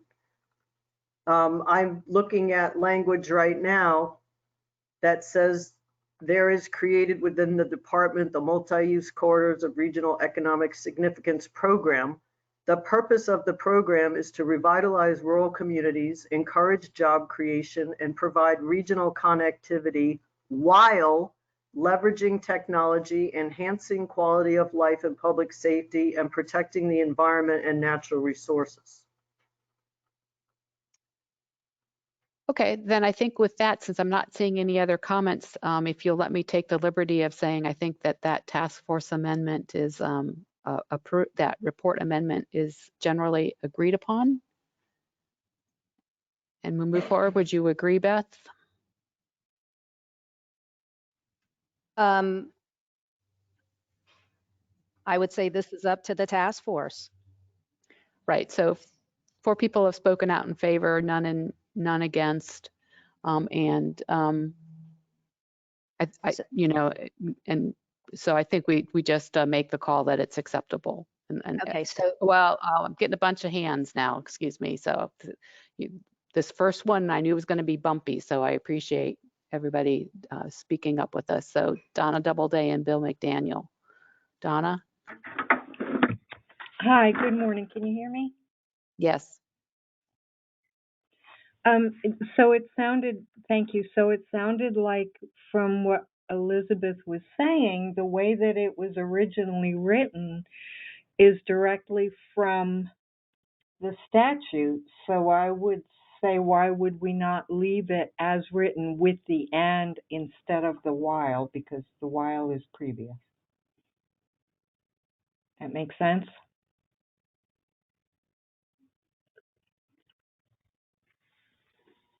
Thank you for that thought. So let's hear from some others. Bill McDaniel, and then Elizabeth, and then Jerry Burr. Bill? Yes, good morning. I'm not in favor of nor against Commissioner Taylor's suggested change. I do share the concern that Commissioner Constance brought forth, that what's our intent here? If this language was specifically lifted from the statute and put into this introductory portion, I kind of sort of lean on the side of leaving it alone. Although it's a rather innocuous change, I don't think that it further exemplifies our care and concern for the wildlife or habitat or anything else.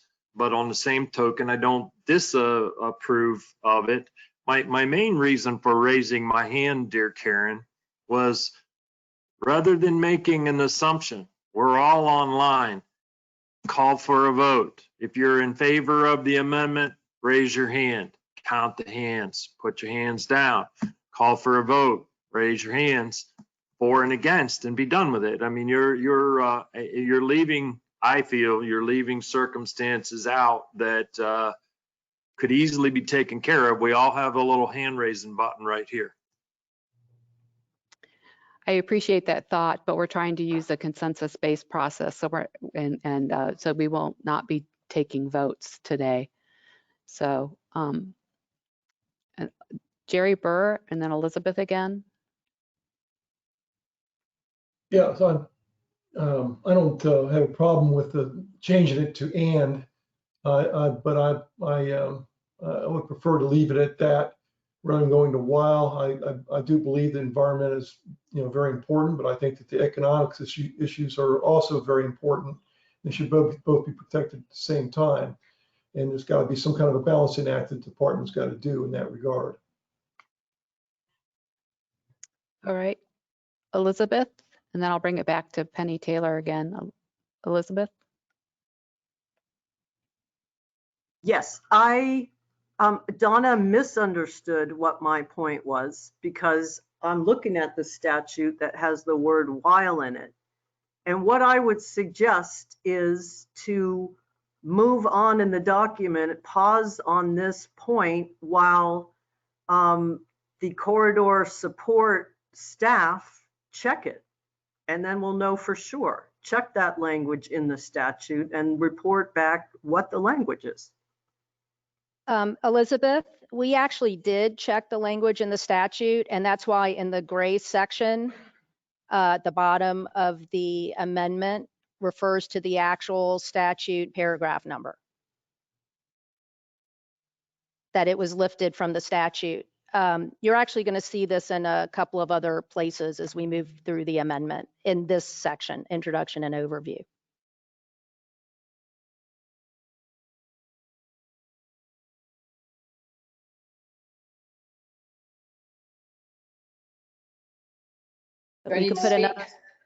We could put another set of eyes on it if you'd like.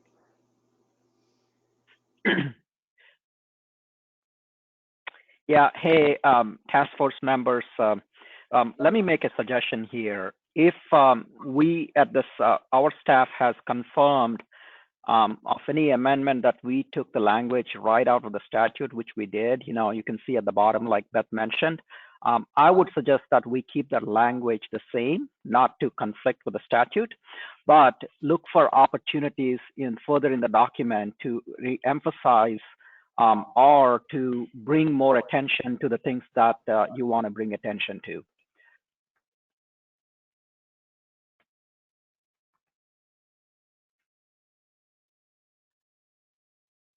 So any comments or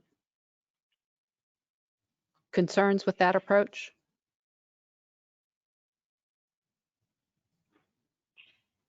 I see Jason Lauritsen has raised his hand. Jason? Yes, thank you. I just wanted to weigh in support of changing from and to while, and don't need to comment further.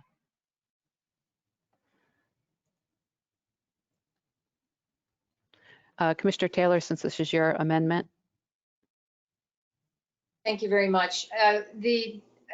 Even though the statute reads, and it is exactly, these wording is exactly from the statute, I really wanted to emphasize the importance of the environment, which I do not think certainly the task force was clear on it, but I just felt that it was not emphasized enough.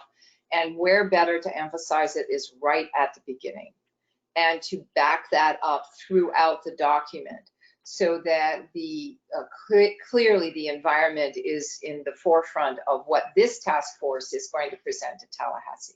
Thank you very much. Nat Birdsong, and then Donna Doubleday.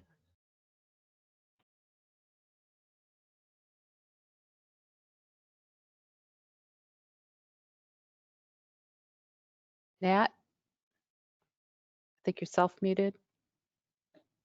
I said the language as it is presented now is what I support, especially since you all have pulled this directly from the legislation. And so there are others throughout the document. We will voice, what stronger opinions. And so I just think that at this point to, you know, talk too much more about this particular, when we've got a lot of other things that we need to do. Is just, we need to reach consensus and move on. Thank you. All right, I see Cecil Pendergrass and then Katie Worthington Decker and then Donna Doubleday. I just wanted to confirm, this is Cecil Pendergrass. I want to confirm the amendment brought forward by Commissioner Taylor. Does this amendment reduce or take away the availability for this task force to approve to build the road? Our original discussions of the purpose of the task force?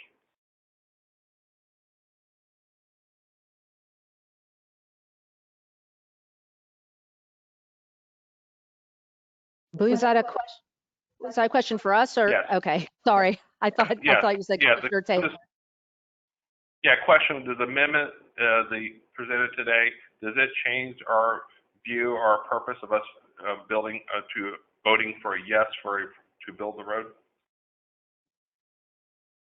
I would say that the task force report isn't essentially a consensus on building the road. It's on recommendations for FDOT to take forward when going through the future phases of PD&E and so on.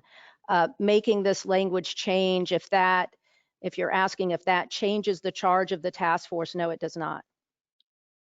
Yeah, I was concerned because I think the original legislation actually had the information there as far as providing discussions was the habitat, wetlands, and the environment. I'm not sure how you say environment, what part of the environment is not included in the original language, because it was all included original language. What I will say is when you move through this particular section, you're going to see most of this section is directly lifted from statute as it stands today, including, how it addresses and talks about the environment and the other areas for consideration by the task force. So Katie Worthington Decker and then Donna Doubleday. Yes, can you hear me? Yes. So I just wanted to say I'm comfortable leaving it as and. If there's one thing that I've learned through this process is that words matter and the choice of words matter. And so, without having a much deeper discussion of how while may change it, I would prefer to stay with what was in the original, similar to what Secretary or LK said, could this create more problems if it conflicts with the way the statutory language is written? So I just would prefer to leave it as and versus changing it to while. Thank you. Donna Doubleday and then Chris Constance. Thank you. With all due respect, I think the while is already there.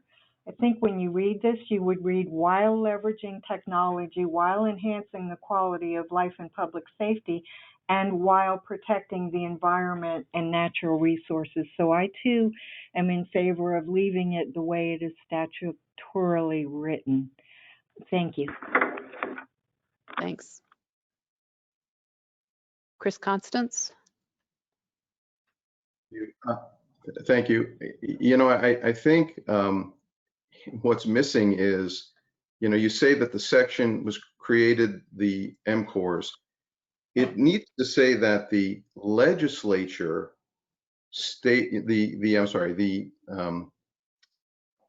the language of the legislation states that the purpose of the program, because that's really what you're saying.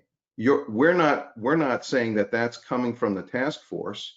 We're not saying that the task force states that the purpose is.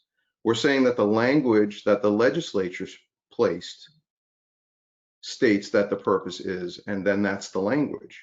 So that would be the clarifying statement to put in there, because then it's not coming from us, it's coming from them. That's the introduction. And then we're going to put our fingerprints on it later on. That would be the clarification if there was going to be one. Thank you. Thank you. So Commissioner Constance, would the clarification the statutory purpose of the program? The statutory purpose as stated by the legislature. Yes, something like that. I would reference it to the legislature, the fact that that is what was passed by the House and Senate. And that's what we're referencing. That makes it clearer.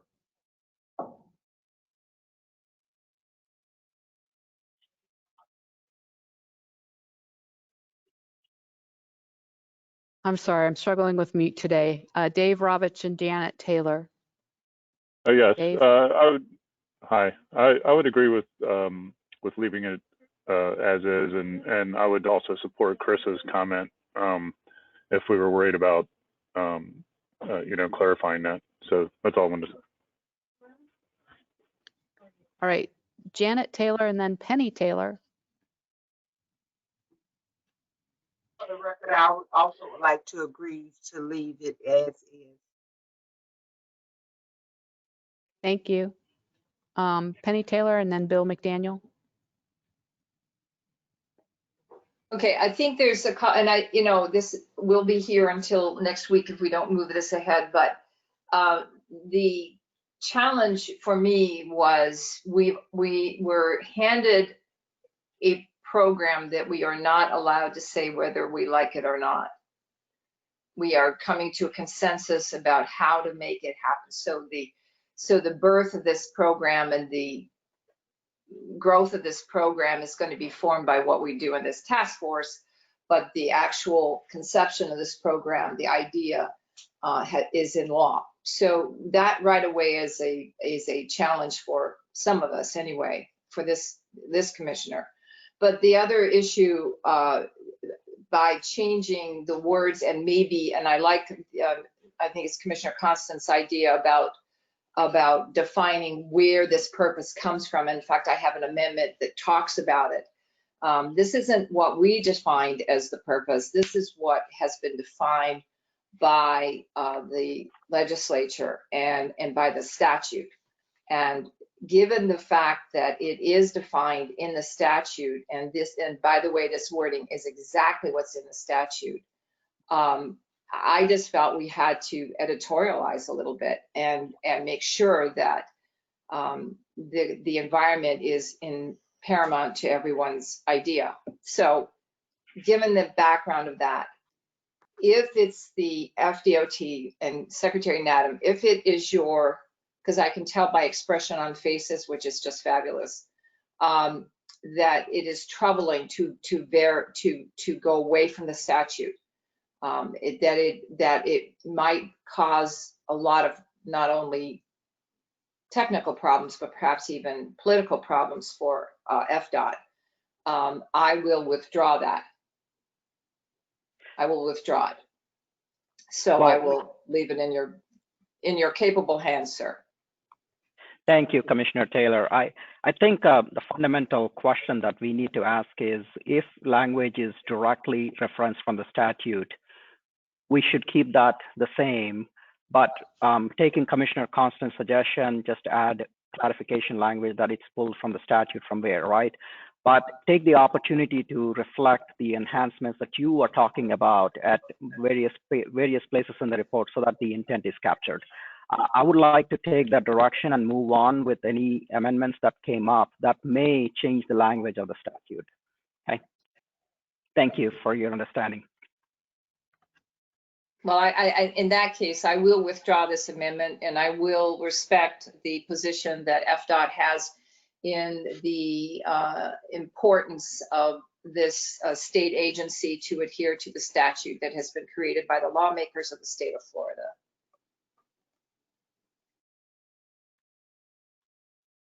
Thank you, Commissioner Taylor. Okay, we're going to move to the next amendment. Commissioner Taylor, this is yours as well. And actually, let's scroll down the screen on the same page of this, of the report on page 1. Let's scroll down on the report just a little bit to the next highlighted area. Okay, right there. Thank you very much.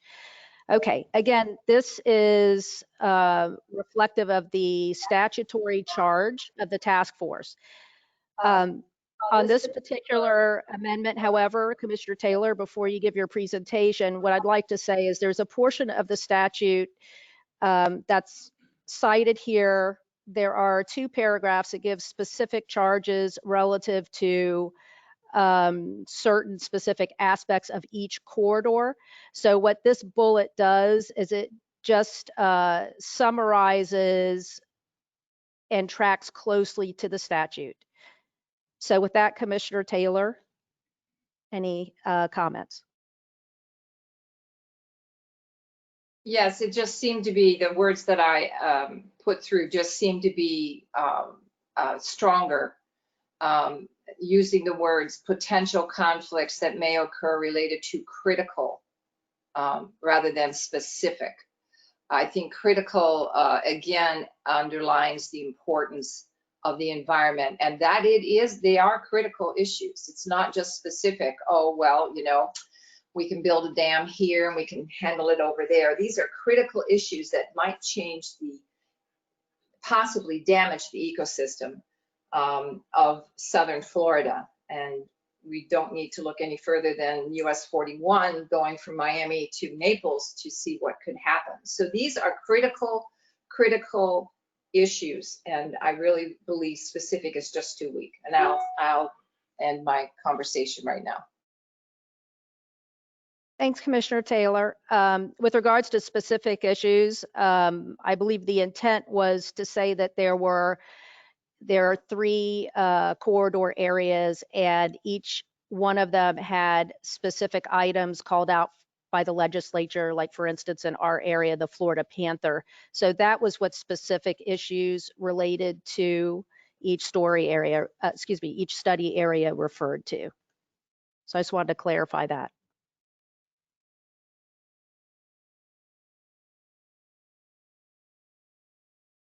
So with that, I'm going to open it up to the task force and ask if there are any concerns with this amendment.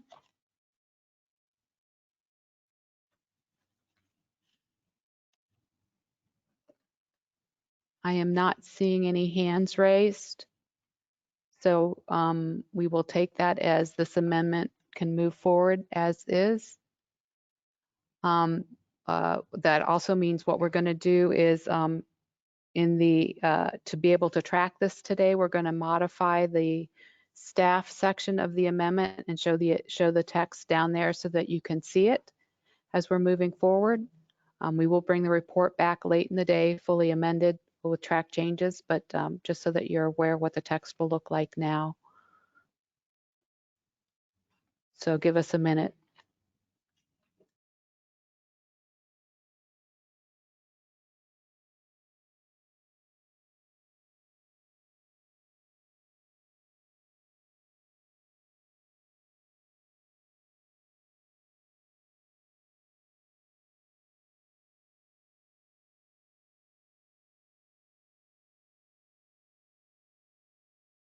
Okay, so here we have the language as revised with Commissioner Taylor's amendment.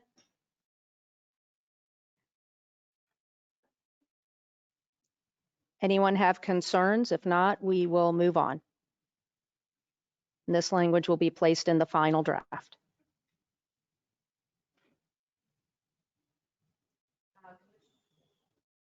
McDaniel has his hand raised. Bill? Yeah, I had it raised from before and you chose not to call on me. But I just wanted to say, and again, we're in the introductory portion of this, and I concur with Commissioner Constance, but at the very beginning, on the prior statement, when we were discussing and or while, the beginning of the paragraph starts off, Florida statute XYZ. The only entity that can create statute is the legislature, and then it says, the beginning sentence says that this is not ours. This is statutory language, and statute can only be created by the legislature, the Senate, and the House. So I don't see a need for us to be going through the clarification of who wrote the statute.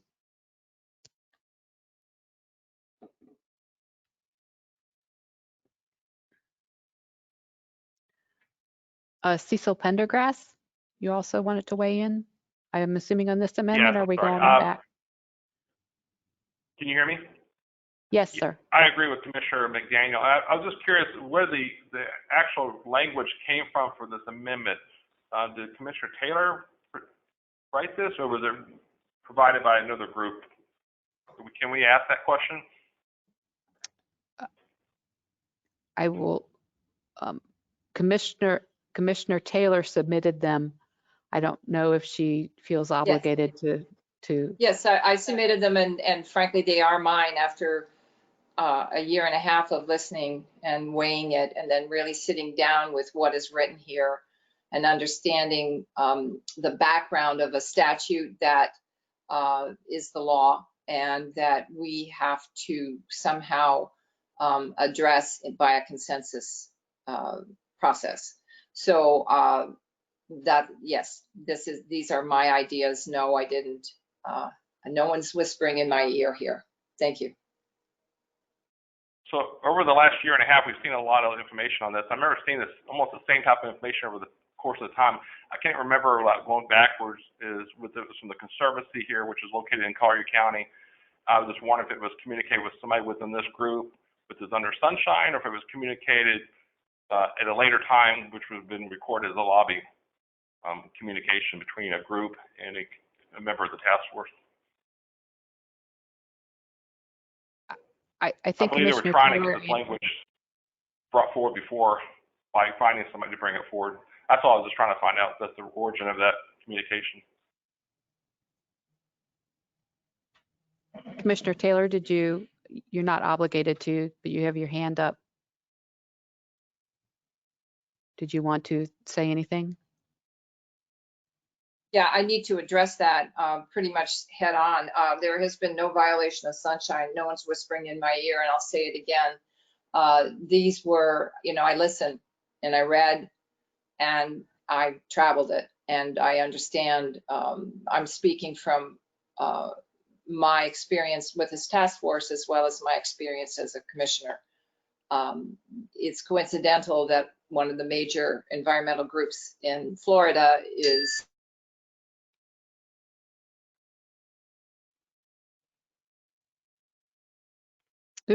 We somehow have lost Penny. I would like to keep us on track on the amendment itself. I understand the question behind what's in it or where it came from, but it was an amendment submitted, and there had not been any there was no concerns raised about the amendment, regardless of where it's from. I see a few more hands raised. I don't know if Penny is back with us or not to finish her thought. No, I'm finished. Thank you very much, Karen. Yes, thank you. Okay. Chris Constance and then Shannon Estenos.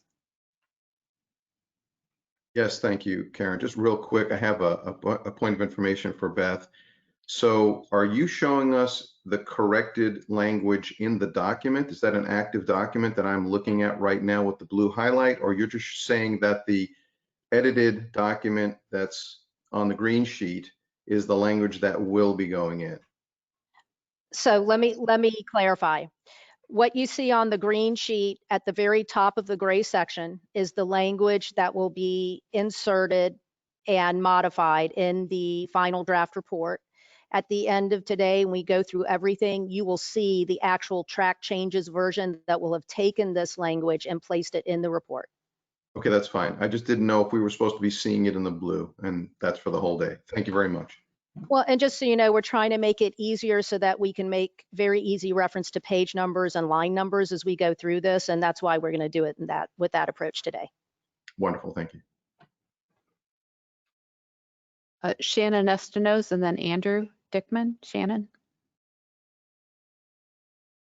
Thank you. I just want to make a comment that if at some point the general counsel needs to come on and give task force members a reminder of what the Sunshine Law covers and what it doesn't cover, then perhaps we should do that. We have more than 70 amendments to get through, and I'm certainly hoping that every task force member who offers up an amendment is not going to be interrogated as to whether or not it was his or her original idea. Is not a violation of Sunshine Law to listen to the public. It is not a violation of the Sunshine Law to be persuaded that something is a good idea, even if that occurred. So if we need to pause and give everybody a refresher, I think we should do that. Otherwise, I would prefer if staff would keep us on track and focus on the substance of each person's amendment. Thank you. Yes, that'll be my intent. So Andrew Dickman. Yeah, I definitely have to echo that point. I've submitted a couple of amendments, and if I'm going to be accused of being a mouthpiece for an organization or violating this or violating that, that's going to be the quickest way to light my fuse. I can tell you that right now. So if the members of the task force can't focus on the amendments, I don't expect anyone to agree with me or disagree with me, but I think attacking another task force member at this stage in the game is wrong. I've listened to the public on almost every task force meeting and read things that the Conservancy has submitted. I'm a member of the Thousand Friends of Florida, but I'm also not their mouthpiece. So I think we need to move past this. And I think Commissioner McDaniel's idea has a lot of merit to it. At some point, I think a thumbs up or a thumbs down and we move on. I think that's, have some commentary, then raise your hand, lower your hand, and then put an appendix on the report showing who had I'm not going to take anything personal, but I think that that's a great idea to get through these 70+ comments. Thank you. Thank you, Andrew. Secretary Nandam. Yeah, task force members, I think the dialogue going back and forth has been good, but I agree with some of you that we need to keep our task in that we will go through these amendments. And I appreciate everybody's time and effort putting these amendments forward. And, we got to remember that we spent a lot of time in the last year putting this report together, and everybody's expertise and thoughts are reflected in the report. So as we go forward with these amendments, let's just focus on the intent of the amendment, get that from the task force member, and then figure out if each of you are okay with it. And Karen is going to manage it with the appropriate question. And I'm very confident we can go and cover all the amendments as submitted. So I really appreciate your time. Thank you. So thank you. Back to the amendment. We have the language in there, and like Beth said, we'll bring that back later in the report. And so I think we can move on to the next amendment. Beth? Yes, thank you, Karen. Okay, we're going to move to page 2 of the report, and we have an amendment from Commissioner Taylor.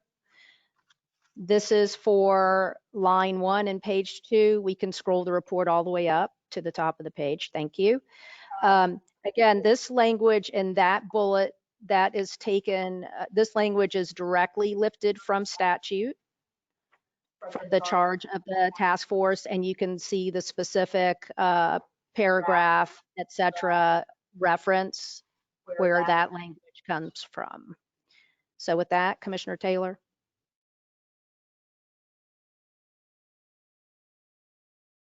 So it's based on the previous conversation. When it's directly from statute, I will not make an amendment to it, so I withdraw this amendment. Thank you, Commissioner Taylor. Thank you. Okay, we can scroll to the next amendment.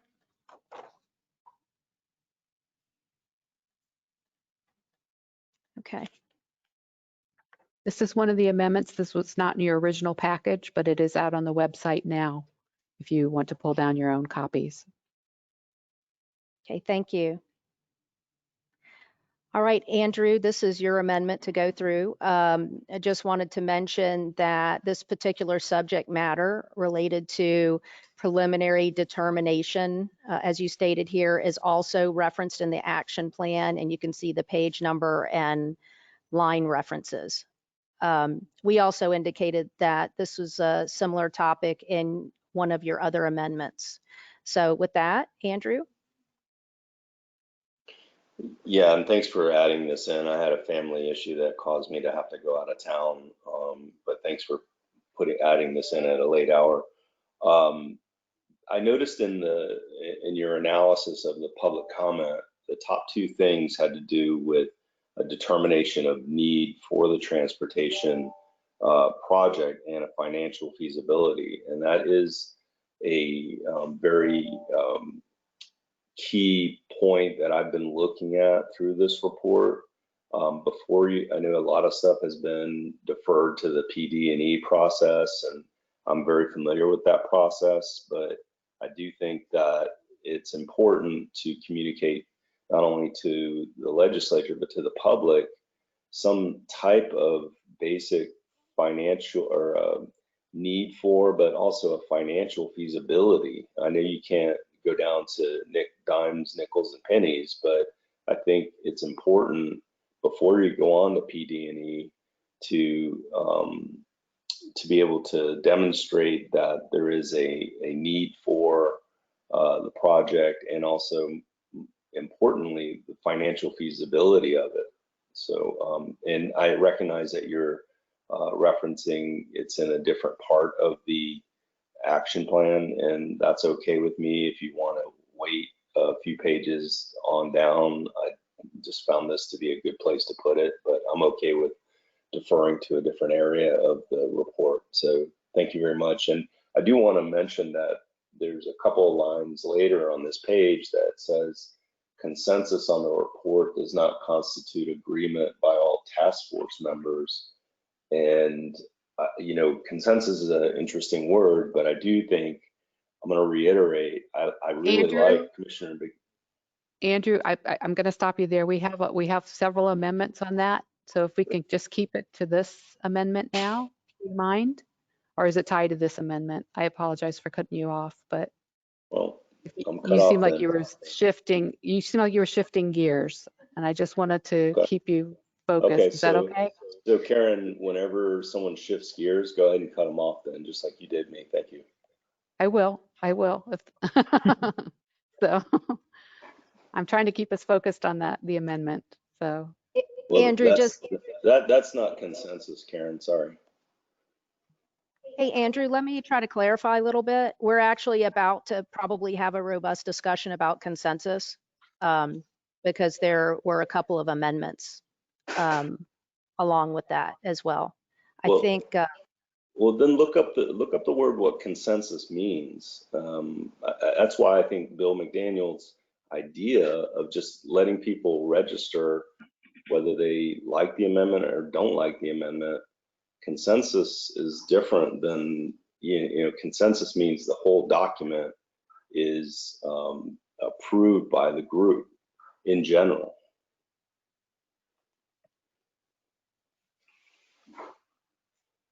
That's all. Right, and we're okay. Did you want to weigh in before I?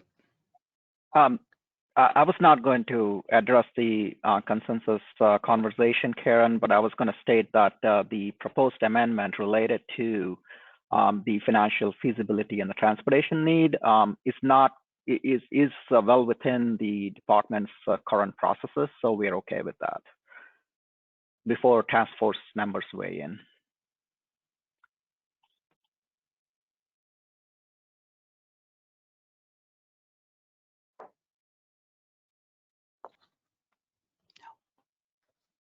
Karen, do we have any further comment on this amendment?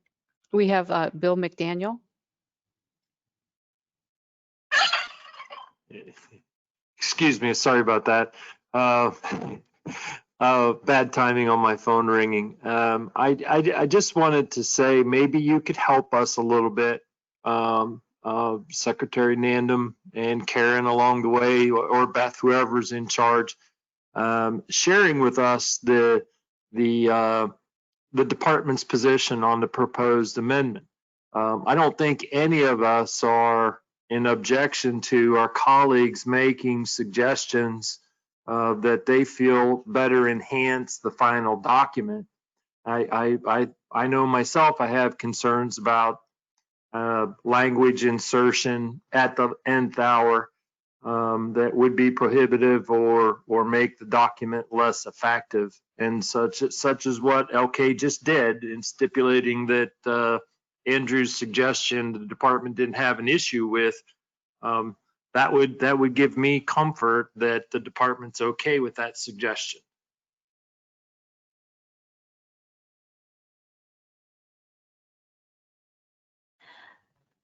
Yes, and Commissioner, I think what you'll see is dialogue occurring with Secretary Nandum, as well as perhaps some of the other members who are here of the department.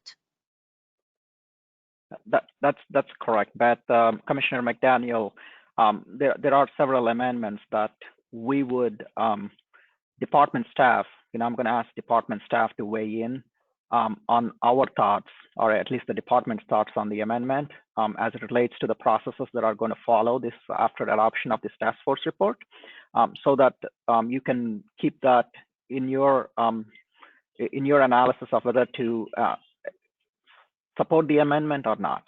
Okay, thank you.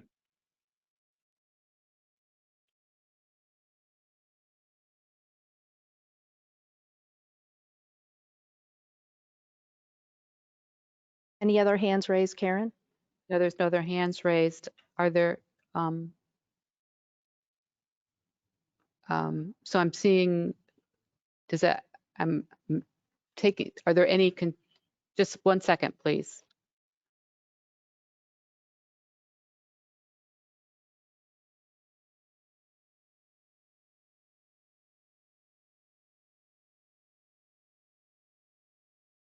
Any other discussion? Okay, do any task force members have any concerns with this amendment? I'm not seeing any, so this is another one where that language will be put in the gray box for now and transferred to the report in track changes for later. So give us a minute while staff works on that. Yes, so we will copy this language as is and place it into the gray box.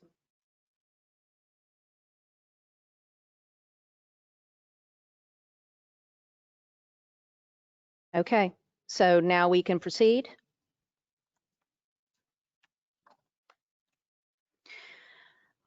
All right, so now we actually have 2 task force members who have commented on this highlighted section here.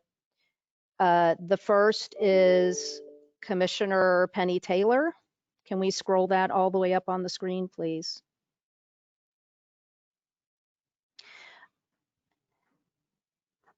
Now, Commissioner Taylor has struck this sentence, which is lines, I believe I'm looking at this right, lines 7 through 10, but has split it into 2 parts. We just wanted to mention that we did not put this in the editorial portion of the package because one element is editorial, and then the second half of what was split out may require some discussion. So with that, Commissioner Taylor, I just wanted to let you know that the first part is considered editorial. So perhaps the second part is the area to expound on. Okay, so I felt that the sentence is clearer in terms of what we did, that we did build upon the purposes outlined in the statute. Again, I wanted to emphasize that the purposes were in law and that we developed high-level needs for that need. Okay, so that's pretty much the gist of why I changed it. I didn't think, I think again, I think it's very clear it's very important to be very clear to the public and to those reading it, the process by which we have come to this day. And to me, the sentence that I added, deleting the other sentence, is a lot clearer than the one above it. I hope that's enough. And I think we should probably do one at a time, Karen, on this one.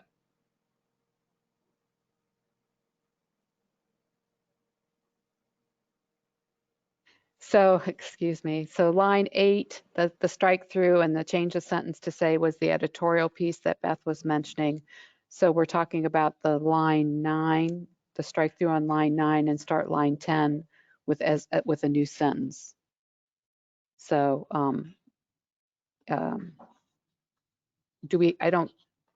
with the editorial piece, are there any concerns from, since Commissioner Taylor asked to take them separately, are there any concerns from task force members on the top editorial piece? Can look for hand raises. I'm not seeing any. And so then we'll go to any task force member thoughts on the strike through on line 9 and then the additional new sentence that would then be about line 10, line 9, excuse me. So Commissioner Taylor, did you want to weigh in some more? Your hand is raised. Yes, on this one, 9, again, and I think this comes from further in the document that we did not fully develop the recommendations of how FDOT should assess the need for a corridor. I remember lifting this from further in the document. So again, I wanted it at the beginning so it's consistent throughout.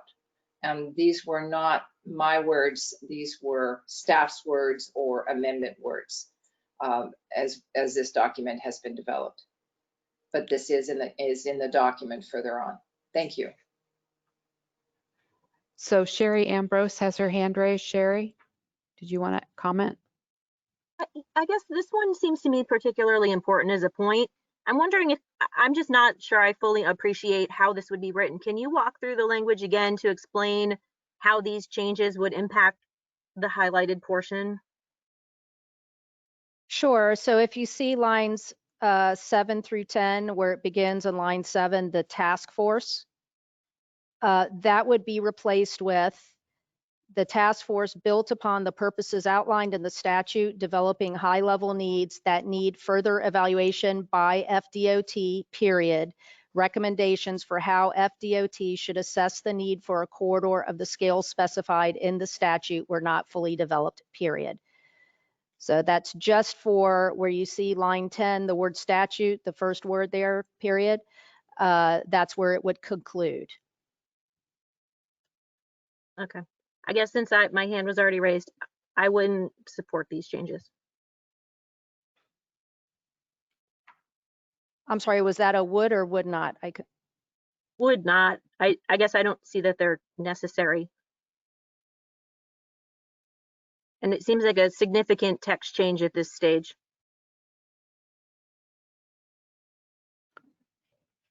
All right. Shannon Estenos, do you want to weigh in? Yeah, I do. I certainly think Commissioner Taylor's language is truer, more accurate in describing the work that we've done over the last year than the existing language. So I don't think that the task force report, I mean, it's only however many pages it is. It doesn't give FDOT complete recommendations for how it should assess need. I think that the recommendations associated with how corridors and impacts should be addressed are much more thorough in the report than the recommendations associated with need. So I would support Commissioner Taylor's proposed amendment.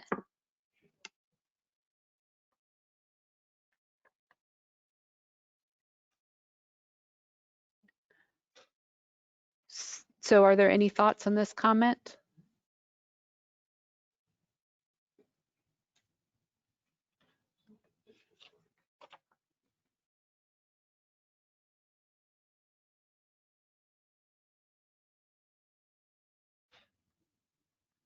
All right. Sorry about that. I was distracted for a second. So why don't we, to truly reflect what the task force has done, why don't we look at a language that is going to focus on what the task force has delivered here, right? What we have delivered in this report is those high-level needs, guiding principles, and instructions for the department to go forward with our planning and PD&E process. So what if we say recommendations including high-level needs, guiding principles, and instructions were developed by the task force for further evaluation by FEOT. So it's fact-based, very much focused on what is included in the report as recommendations from the task force, and leaves the responsibility of the corridor or the program evaluation, corridor evaluation through our planning and PD&E, you know, at the department's responsibility.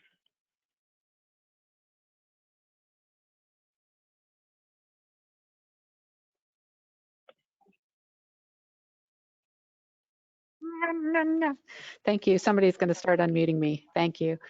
Commissioner McDaniel has his hand raised, and then I'll take it back to Commissioner Taylor to see her response to the suggestion. Commissioner McDaniel? Yes, I have a concern about this process that we're going through right now. I feel like I'm being pitted against my colleagues by expressing an opinion as to their opinions on a document that is now in its final stages of being adopted, consensus, whatever you're looking to call it. I don't, as with Commissioner Taylor's original amendment, again, I felt it was rather innocuous, but I feel like a much simpler process could be done, and simply a raise of hands for, or a raise of hands against, and then we can move forward and go through the process without the lobbying effort from an individual who has proposed these amendments. Again, I'm not necessarily in favor of the suggestions that are being made here. I think the language that's already in the document suffices. Could it be more accurate? Maybe. Is it impactful? It is certainly to Commissioner Taylor, because she went through the process of making these amendments. But we're in a very precarious place right now, and I think what you're ultimately seeing here is the difficulty with some of our colleagues in the ultimate answer as to consensus of the document or not, and they're being expressed vis-a-vis these relatively speaking smaller amendments along the way.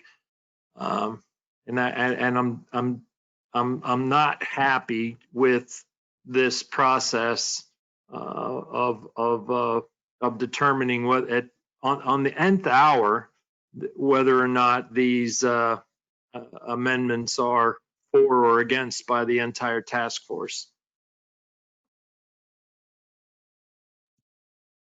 Yeah, so Commissioner McDaniel, I appreciate that. We will still have a consensus on the full report as part of later in the day. So that discussion as a package is still to be had. So with this, the thought here was to try to go through these one by one and much like we did in past meetings with the review of the guiding principles, the instructions in terms of getting input from task force members and then discussing it and deciding whether to incorporate it or not. I know Andrew Dickman had his hand raised. Andrew, it's down now. Did you? Okay. So with that, Secretary Nandam, I don't know if you had another thought or if we should put this to the team. I see. Yeah, what I was going to say is the first part of the Commissioner Taylor's amendment is pretty much rephrasing what's in the text, right? The second part is where there is concern from a couple of task force members on it. It does not go to the extent of what they feel like responsibility of the task force is. So I suggested a fact-based amendment. Okay, so why don't we talk about that fact-based amendment and decide on how we go forward with this particular amendment.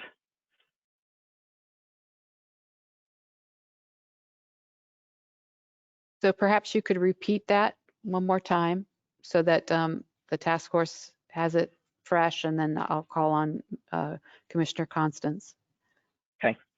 So the second part, which is the line number 10, the new sentence beginning with, the suggested amendment is recommendations including high-level needs, guiding principles, and instructions were developed by the task force for further evaluation by FDOT.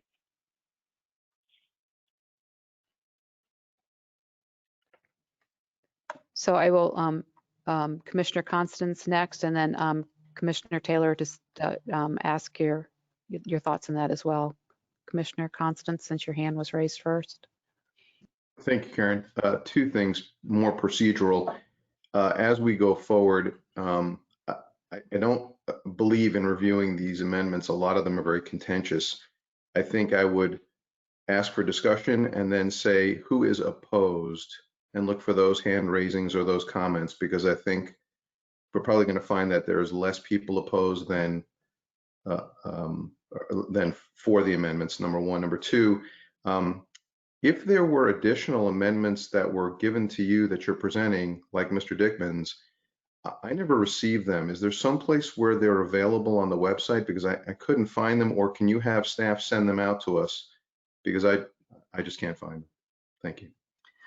We'll look to see having staff send them out to you, but they are on the website. You may have to refresh. They're under the documents section for the event. They were missing for a small period this morning, but they are out there now. So I'm going to bring it back to Commissioner Taylor to see if she her opinions related to the language suggested by Secretary Nandum as an alternate. So if you would, Secretary, please repeat it. Recommendations for how FDOT should assess the high-level needs, the guiding principles. Is that the way you're keeping that sentence, just changing a couple of words in it? Yeah, so what I was focusing on is the responsibility of the task force to the state, right? And then the responsibility of the department from this point forward. And which leads into this language, recommendations including high-level needs, guiding principles, and instructions were developed by the task force for further evaluation by FDOT. So that way, it's pretty clear and it's consistent fact-based on what the task force has done in this report, and then what the department is going to do with that report. I'm going to respectfully disagree and keep with what I've written here, and I guess ask for a consensus on both. Thank you. Appreciate it, Commissioner. Karen, you want to ask the question? I like Commissioner Constance's suggestion on phrasing the question that way. You can look at the feedback, and then we can determine to move on or not. Thank you, Karen. Yeah, so I'm going to ask if the task force has any concerns about the amendment as submitted by Commissioner Taylor. And I'm seeing several hands come up.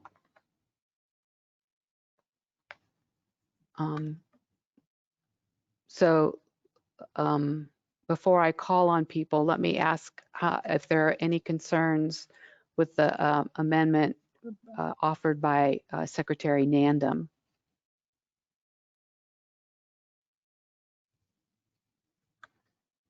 So I'm not seeing hands come up. So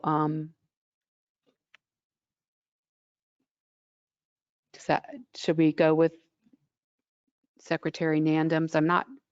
I can go back and ask the people that had concerns about it to rephrase. Secretary Taylor, Commissioner Taylor, I'll offer you a chance to. Yeah, no, I think, and maybe I misunderstood this, but I think Commissioner Constance's concept would be, if you agree to the amendments, hands up. If you don't agree, and just that, or if you disagree with the amendments, your hands up. However you want to phrase the question, but we would, and then you would count the hands. Now, I hope I heard that correctly, but that, if you start asking people about their concerns, then we're going to be here till tomorrow. All right, then if the task force will indulge me, I will do a redo, and we will ask the question this way: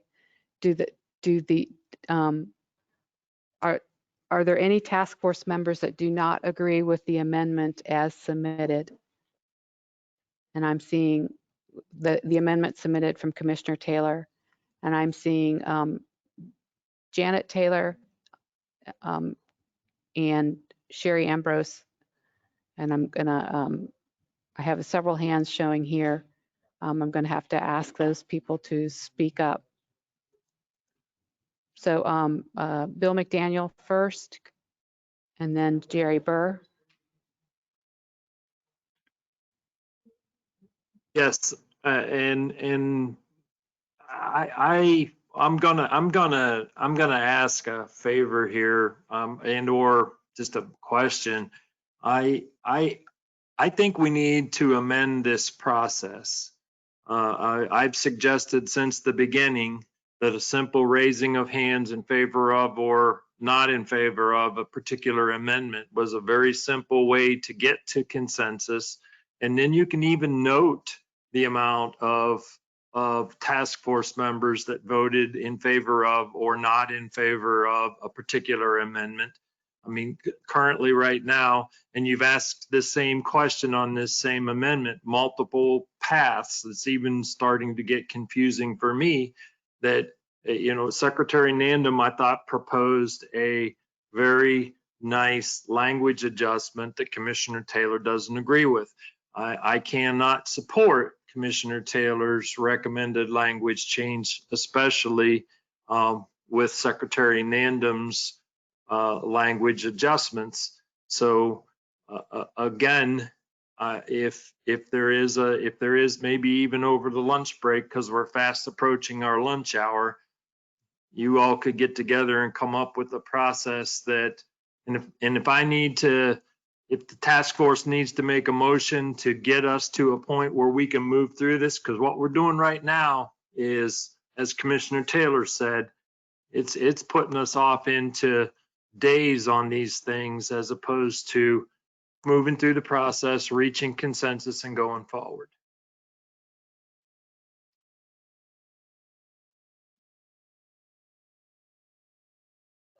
I appreciate your thoughts. Staff will be considering that, and we'll have to get back with you. I'm going to proceed this way for now. We still have, until we hear back, I still have 4 people with their hands raised to discuss the original amendment and then the alternate amendment. So Jerry Burr and then Andrew Dickman. Yeah, I support the Secretary Nandum's wording as opposed to Commissioner Taylor's. And actually, I support the previous speaker in general. I mean, I think that we will move much faster if we had an up or down on this. Thank you.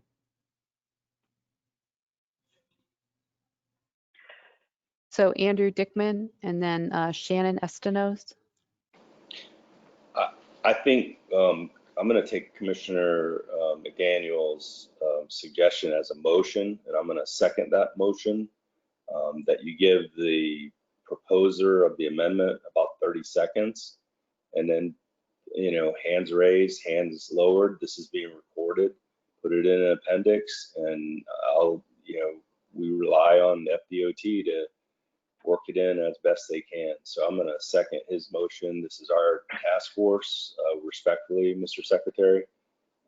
That's the process that I think would work very well.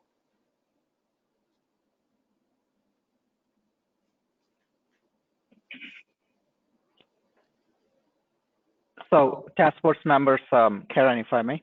So task force members, I think, well, the process that we wanted to follow is the process that we have used to this date, developing the guiding principles instructions, right? So the way we planned and would want to continue with this process is just like we talked about in the last meeting, the task force report, right? We went through the task force report and people made suggestions. We looked for feedback and then we incorporated into the task force. I don't see any difference in how we should do this.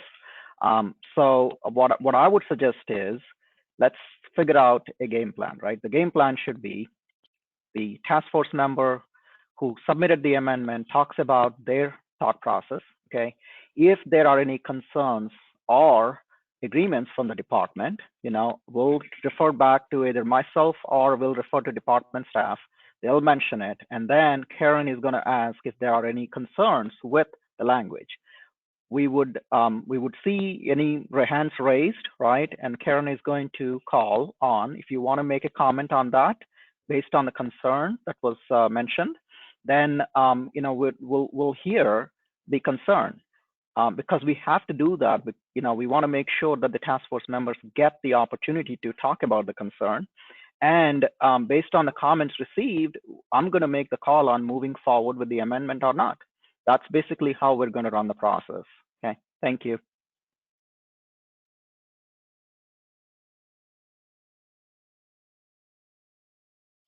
So, okay, we still have several members that wish to speak.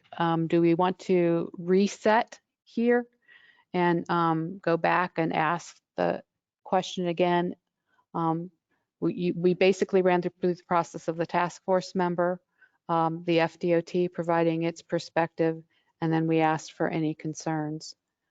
So do we do that again, or do we want to do that on this one, or on your amendment? I think what we heard from task force members is they like the amendment that I put forth. So I want to give an opportunity for anybody who has concerns with that particular amendment as I presented. If not, we move forward, right? So I see Commissioner Constance. So the question is if there are any going to be, if there's any concerns with the proposed amendment from Secretary Nandum. Commissioner Constance? Yes, thank you, Karen. And it's not anything with regard to the amendment itself, it's process. So Secretary Nandum sits as the chair of this meeting. He cannot make a motion or an amendment. He can make a suggestion and hope that one of the other members picks it up and makes the motion, or he can pass the gavel. But I do appreciate the fact that since he is the chairman, he basically states the rules of the road. And so he has the ability to say how the meeting will be managed and how process will go forward and how motions will be made and how we're going to get through this process. So I respect and appreciate that. But if he does have a suggestion, he can make it, and then one of the task force members has to adopt that as their motion or their amendment. I believe that's the correct process. Thank you. I appreciate that input. We will try to accommodate that, but I do want to point out that we've never been following any sort of Robert's Rules of Order or parliamentary procedures. So this has always been a much more informal process going forward. So so the question still stands out to the task force. Secretary Nandum has provided alternate text. And are there any task force members that have any concerns or issues with the alternate text? I see I see Janet Taylor, excuse me. Janet Taylor, did you want to comment on the alternate?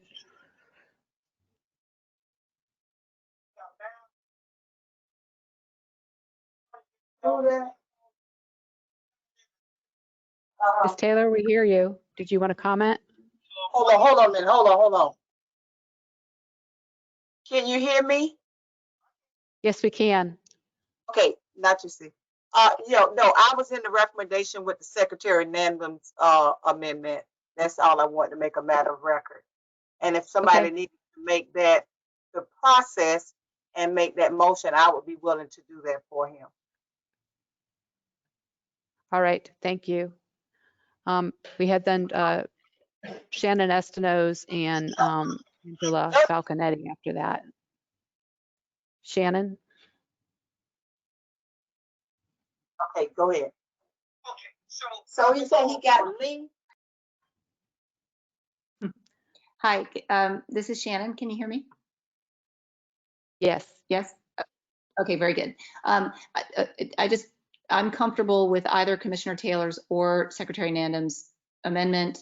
I just wanted to comment that I think what I'm hearing is, once again, this process is bumping up against the sort of statutory constraints. And so I know that the department has its eye on the end of the day getting consensus on a report, and every consensus document I have ever been part of drafting has required this very lengthy, tedious kind of wordsmithing, and we clearly don't have time really to do it in the way that a consensus report. So I look forward to, with this particular language, whatever the group decides is fine with me. The two proposals on the table work equally well for me. But I am interested in getting to the conversation about what consensus means, because I'm now feeling like that's going to matter a lot to me as a task force member by the end of the day, given how this amendment process has gone so far. Right. So Shannon, that is at the end of the day. So we will come back to that. So it may be a long day, but we will come back. Dr. Falconetti? Yes, thank you, Karen. Can you hear me? Great, thank you. I just want to share that I'm in full support of the Secretary's revised language as he presented it. And if you need a motion for me, I'm happy to put a motion forward. We appreciate that. So I think with what we've heard from the task force members, that there aren't concerns with the proposed revised amendment. So we will take that language and put it in the staff section of the amendment form, and then that would be used in the revised report later this afternoon. Yes, the only thing I would request of staff is where it says new sentence line 10, it should say new sentence line 9. Thank you.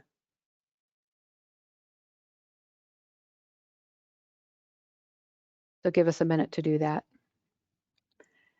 Karen? Yeah. This Yes, is Angela Falconetti. Yeah. I want to make sure Yes. that I've made myself clear that I'm in support of the Secretary's revised language. Yes, that's Sorry, what there we're was going to little be. feedback on my end on the phone. Thank you. Okay, great. We've got that. Thank you.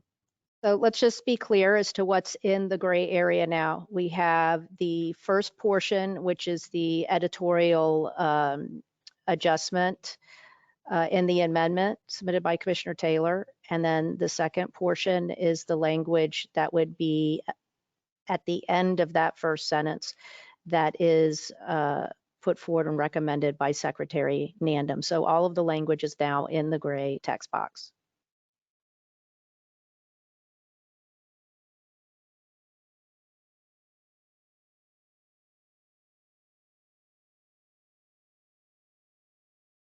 All right, as everyone has a chance to read that, we can then move on to the next amendment.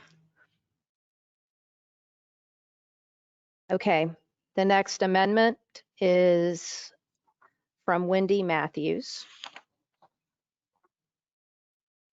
Okay. And Wendy, we're just noting here in the staff comments that you have a couple of other amendments that utilize the same or very similar language that we will see farther along as we go through the various amendments. This amendment actually is addressing lines 10 through 12. So with that, Wendy, the floor is yours. Oh, okay. Thanks, Beth. I think my notes there summarize it pretty well. We felt like that, this, it has not been determined, at the task force stage, that we cannot make these conclusions about specific need for particular facilities, whether it's, greenfield or expansion of existing facilities. So I think the additional language was just to clarify that, at this stage, we cannot make these assumptions.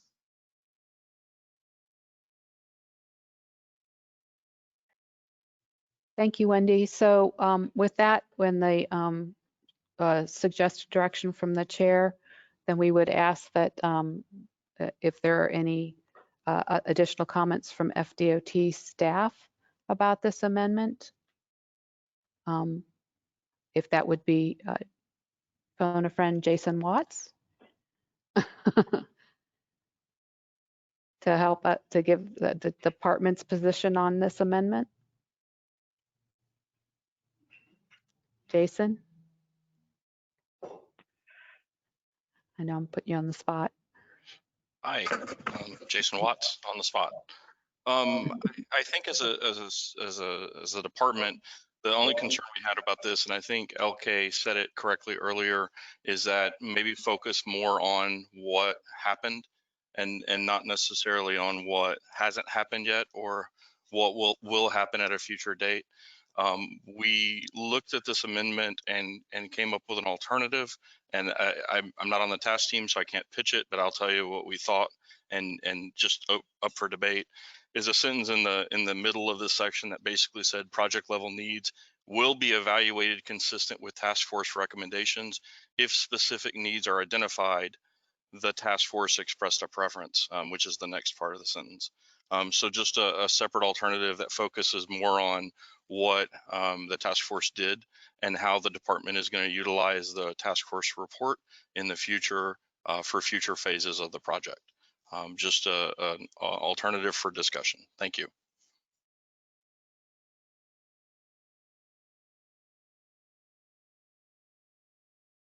So this is now open to task force comments. Secretary Nandum, did you want to weigh in before? I just want to give the opportunity for Wendy to weigh in on All right, sorry about that. I just want to give the opportunity for Wendy to weigh in on the suggestion that Jason made.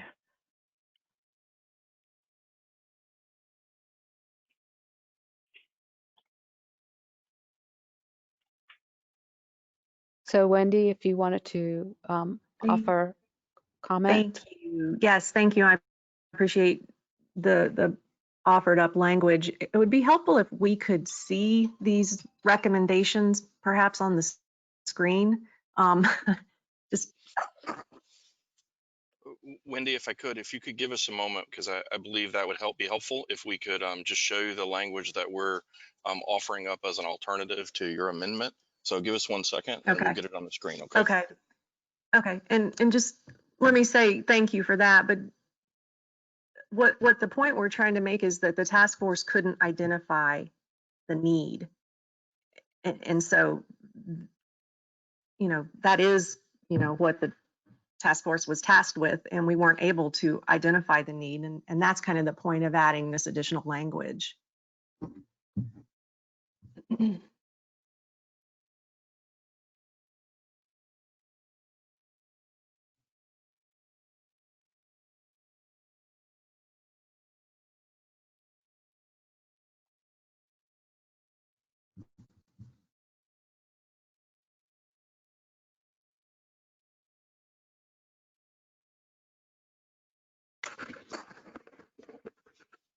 So we're getting that language up on the screen that I spoke about in just a second, and I understand your reasoning. And I think our concern was a lot of things hasn't happened yet and will not happen until the future.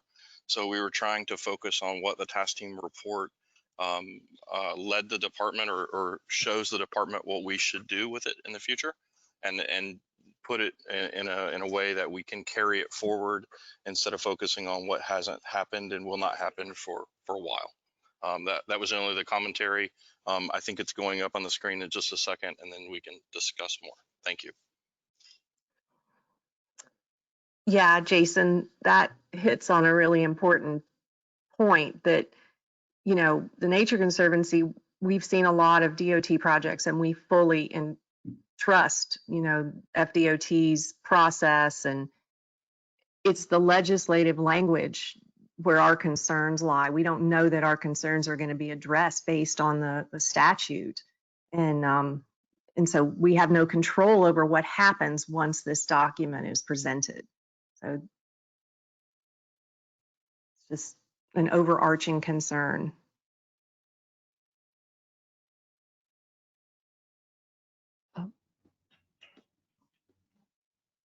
Dr. Gray also has his hand raised. Did you want to weigh in, Paul? Yeah, can you hear me? Yes. Okay. This is a lot of semantics, and I don't know if the task force really determined the need of existing to be investigated for improvement. But I think I feel like we recognize that. I mean, we got that 2050 future condition red lines on it where the roads are to not be suitable in the future, and in that should be done about them. But I feel we should go look at those red lines and see if there's places we can fix them, you know, and co-locate facilities. So, and concern is the gentleman that commented this morning who's sitting there in slow traffic thinking, I need this road fixed. It's really important to have good roads in the urban areas so people can have the quality of life and will stay there and won't move.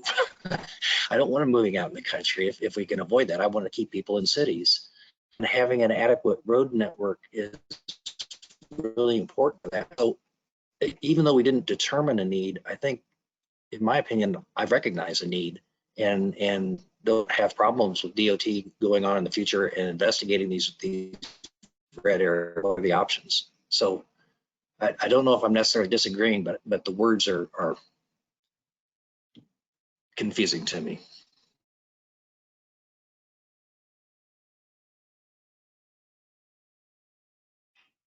Okay.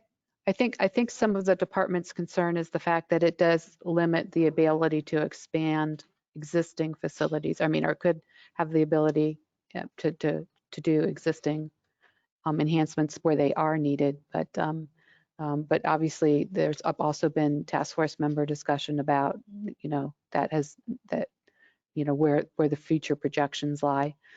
So Shannon Estenos and then Gary Ritter, followed by Bill McDaniel. Shannon.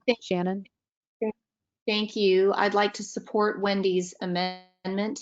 Look, I think this is going specifically to statutory direction that was given to this task force by the legislature. We did not evaluate need. I'm growing concerned now that this report, the process today, is attempting to somehow soften the process that we've all spent a bunch of our time on over the last year, over and over and over again. DOT kept reminding us at every single task force meeting, we are not evaluating corridors. That's not your job. It's not your job, task force, to look at specific roads or specific alternatives. It was our job, however, to look at need and to establish the need, and we didn't. So the report needs to be as truthful about one of the important things we were told to do as possible.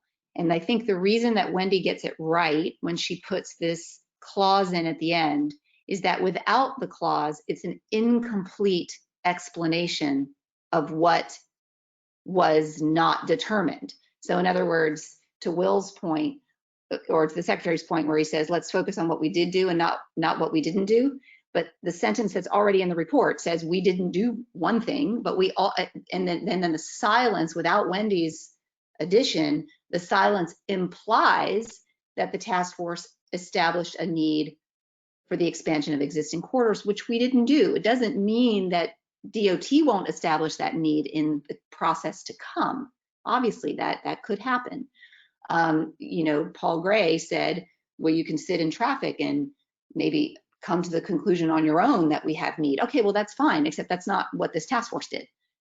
We didn't sit in traffic together and decide on need. So I strongly support Wendy's language on this. And I think this is, I'm just sorry, I didn't think of it myself.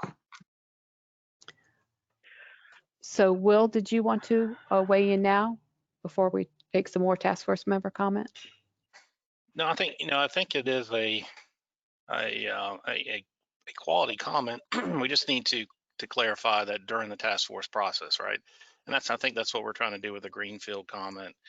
The way it's worded now, it's almost concludes there's no need for future expansion, and we just want to preserve the right that allows the department to study and determine needs in the future. So that's all we're trying to make the point. So I also just want to add that the recommended language is now in the gray box that Jason had stated. I just want to alert everyone that they can take a look at that.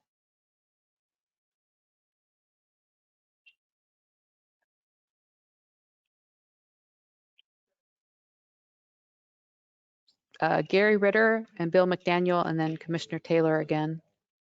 Gary Ritter.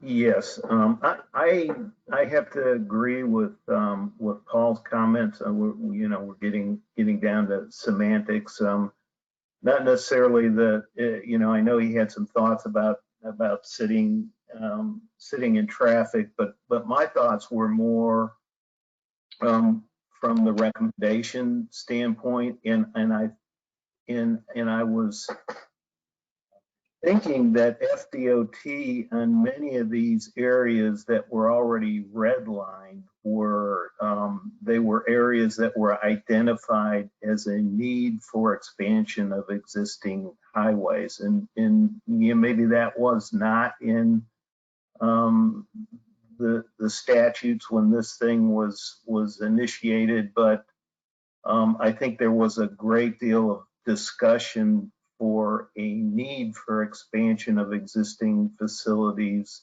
on all of those roads that you had redlined, especially some of the east and west roads as well.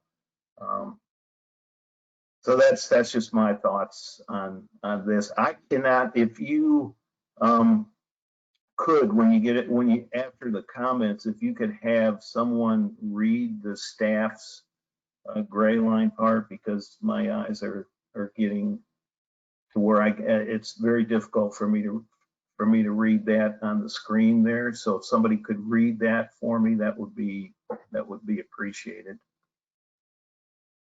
So Karen, Got it. Yep. You're muted. right. So you're muted is the famous term for this year. So what I would suggest is consistent with what Will said is right.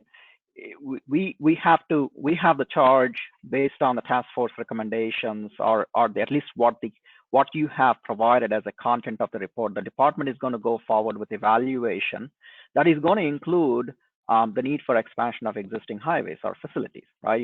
We have to go through that evaluation, and while we do that, we're going to use the high-level needs guiding principles and the other considerations. The instructions that are given. So what if we say this instead of Wendy? This is something that you can look into, since you were the one who suggested the amendment. So we focus the task force did not evaluate, instead of saying did not evaluate, what if we say task force directs or request the department to evaluate need for existing, widening of existing facilities using the guiding principles or guiding principles instructions provided in this report, something like that. So that gives us a means for us to go forward with evaluation consistent with the direction that you have given us.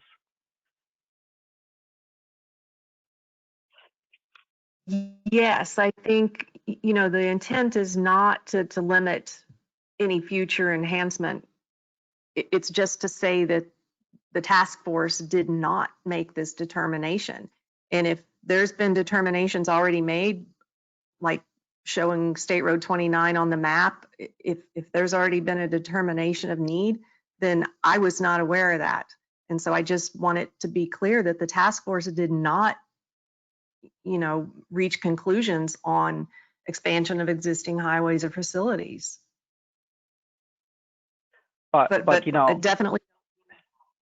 Yeah, Wendy, that's a good point, Wendy. We're not disagreeing with that, right? I think the point is going to be ensuring that we have you as a task force acknowledging that you have given us you have given us those instructions, those guiding principles and instructions for us to go forward with the evaluation of these two items right here. So if we can add language associated with that, I think the department would be okay.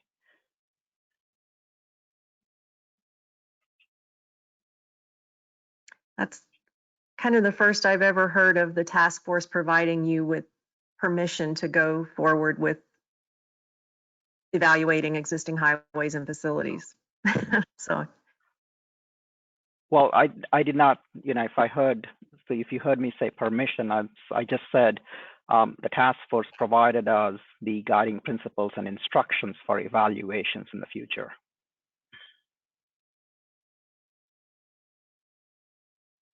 Because we have to go through the planning and PD&E process, right? And for doing that, we are going to be using the guiding principles, instructions, and the high-level needs guiding principles and instructions.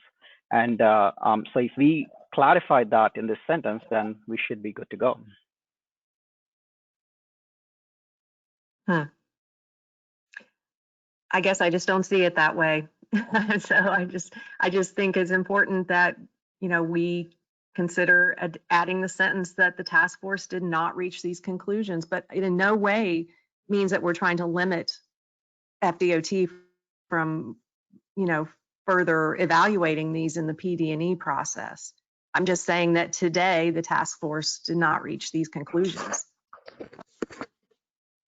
Will or Jason, you have anything to add? Yes, sir.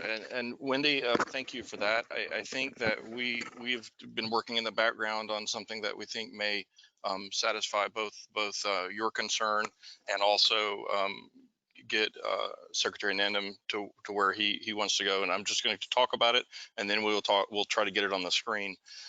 What I would do is, instead of putting the entire section at the end that you have there after the word purpose, in the middle of the sentence where it says need for a completely new greenfield corridor, we would add need for a completely new greenfield corridor or modifications to existing corridors or existing facilities, and then leave that sentence the same, and then also add the sentence at the end that I suggested that's under staff suggestion. So give it some thought. Let us get it written and see if we can get it on the screen. So what it does is it ties your new greenfield corridor and the modifications to existing corridor right after the at this time phrase. So it's very clear that the task team at this time has not reached a conclusion on need for either a new greenfield corridor or modifications to existing facilities. Okay, thank you for that. And thank you for putting it up on the screen. It does make it a little bit easier to think about when you can reread it.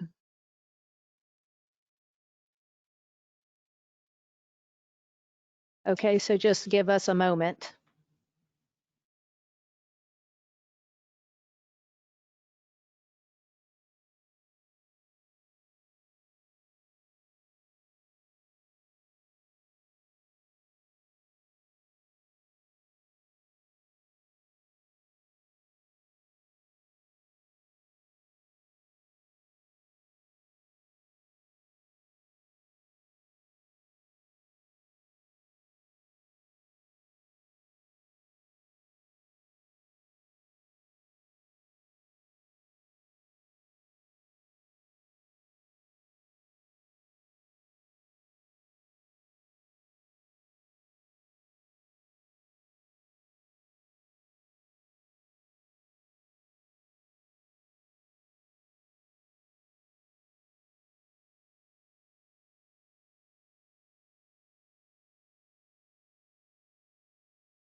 Okay, so while we're doing that, we're going to call on a few more task force members, Bill McDaniel and Penny Taylor, and then Glenn Little. So Commissioner McDaniel.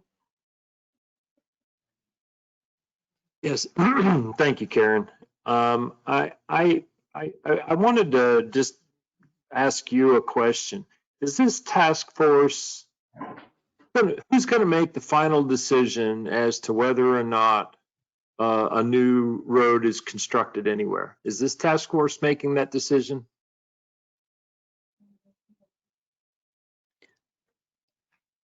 My understanding is that the task force is only making recommendations about how or a new road should be developed, not whether there needs to be one. Beth, There you you can go. say it more eloquently than me.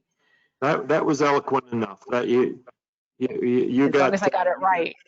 Yes, well, it was the answer that I was looking for, and where I'm finding issue with Wendy's comments is in one of the early task force meetings, Dr. Paul Gray made a suggestion that went around the table.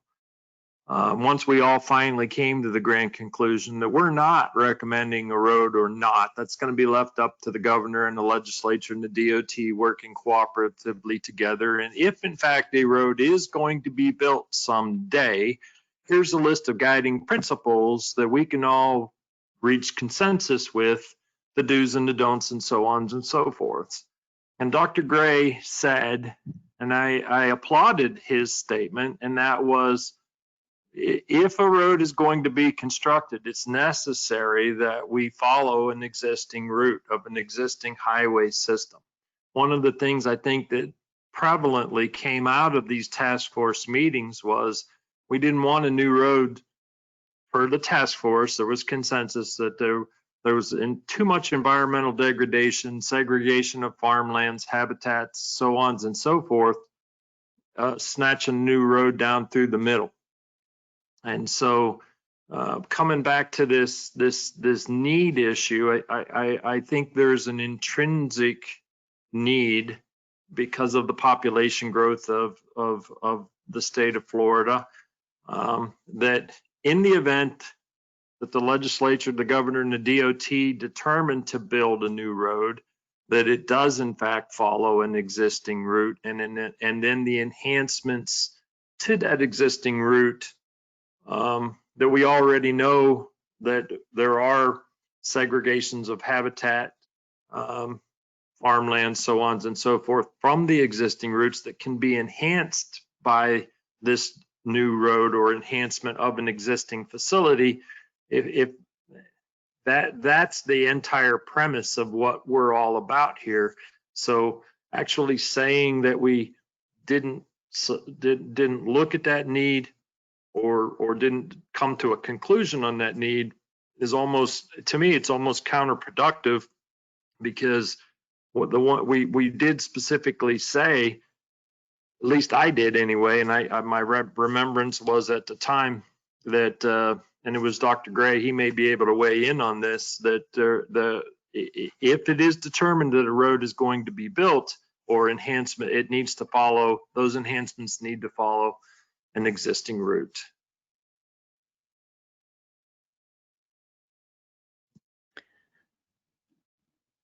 So yes, I think that's throughout the rest of the report, and in the other sections of the report that you'll see that recommendation going forward. So well, and Karen, I was just going to add that in fact, guiding principle number 1 focuses on maximizing use of existing facilities as well, which is in concert.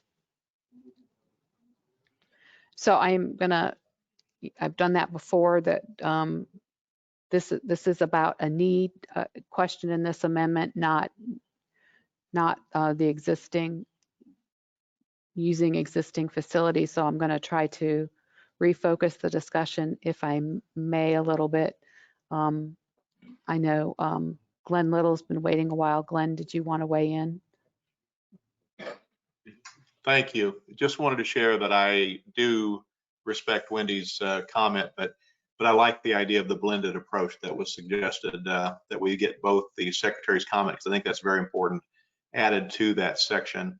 And I'm fine with the inclusion of the existing highways or facilities in that sentence as proposed or suggested. So just wanted to share that comment. Thank you. Thank you. So Beth, I'm with Gary. We do have language out there now. Do you want to read that? Yes, for those of you that may have trouble seeing it, it is small. So the language is, this replaces lines 10 through 12, I believe. So we would need to modify our parens there for the staff. The task force did not reach a conclusion based on the information available at this time that there is a specific need for a completely new greenfield corridor or modifications of existing facilities through the study area to achieve the statutory purpose. Project level needs will be evaluated consistent with the task force's recommendations. If specific needs are identified, the task force expressed a preference for improvement or expansion of existing major highway corridors. So that actually would replace lines 10 through 13, just for staff note. I think it's actually 7. Starts at line 7. No, actually it starts at line 10. The task force did not reach a conclusion. If you look at line 10. The task force did not reach a conclusion. That's where it begins.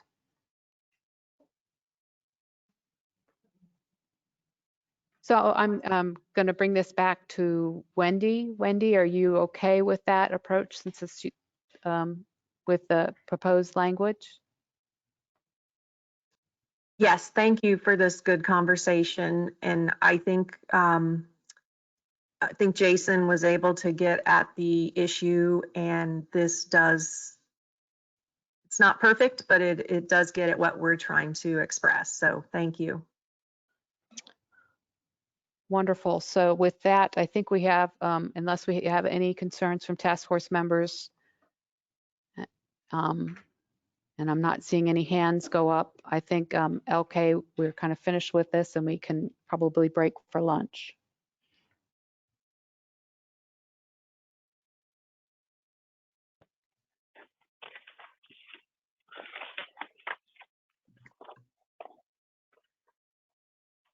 All right, task force members, I want to thank you for your participation and patience as we go through this discussion of the amendments. Okay, our goal has always been to make sure that your viewpoints are reflected in the report, because this is a report that we all are working together, right? So that's the reason why we wanted to make sure that we give the opportunity for the task force member who provided the input or the amendment, talk about why, and then give the opportunity for other task force members to give their thoughts, and then do friendly amendments to see if that works, and then we go forward with accepting it.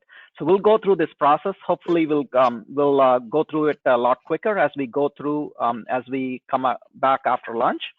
It's 12:35 p.m. now. So I want, what I'm going to ask is if you can come back to the meeting by 1:30, okay? We'll keep this meeting open. So you can keep this meeting open on your computer during our break so that we can work, get to work at hand promptly at 1:30. If you need to disconnect during the break, please log on a few minutes before 1:30 to ensure you are fully connected. The meeting will be muted during this time. If you need any technical assistance during our break, please reach out to Tommy Bill. Thank you for your time. Enjoy your lunch.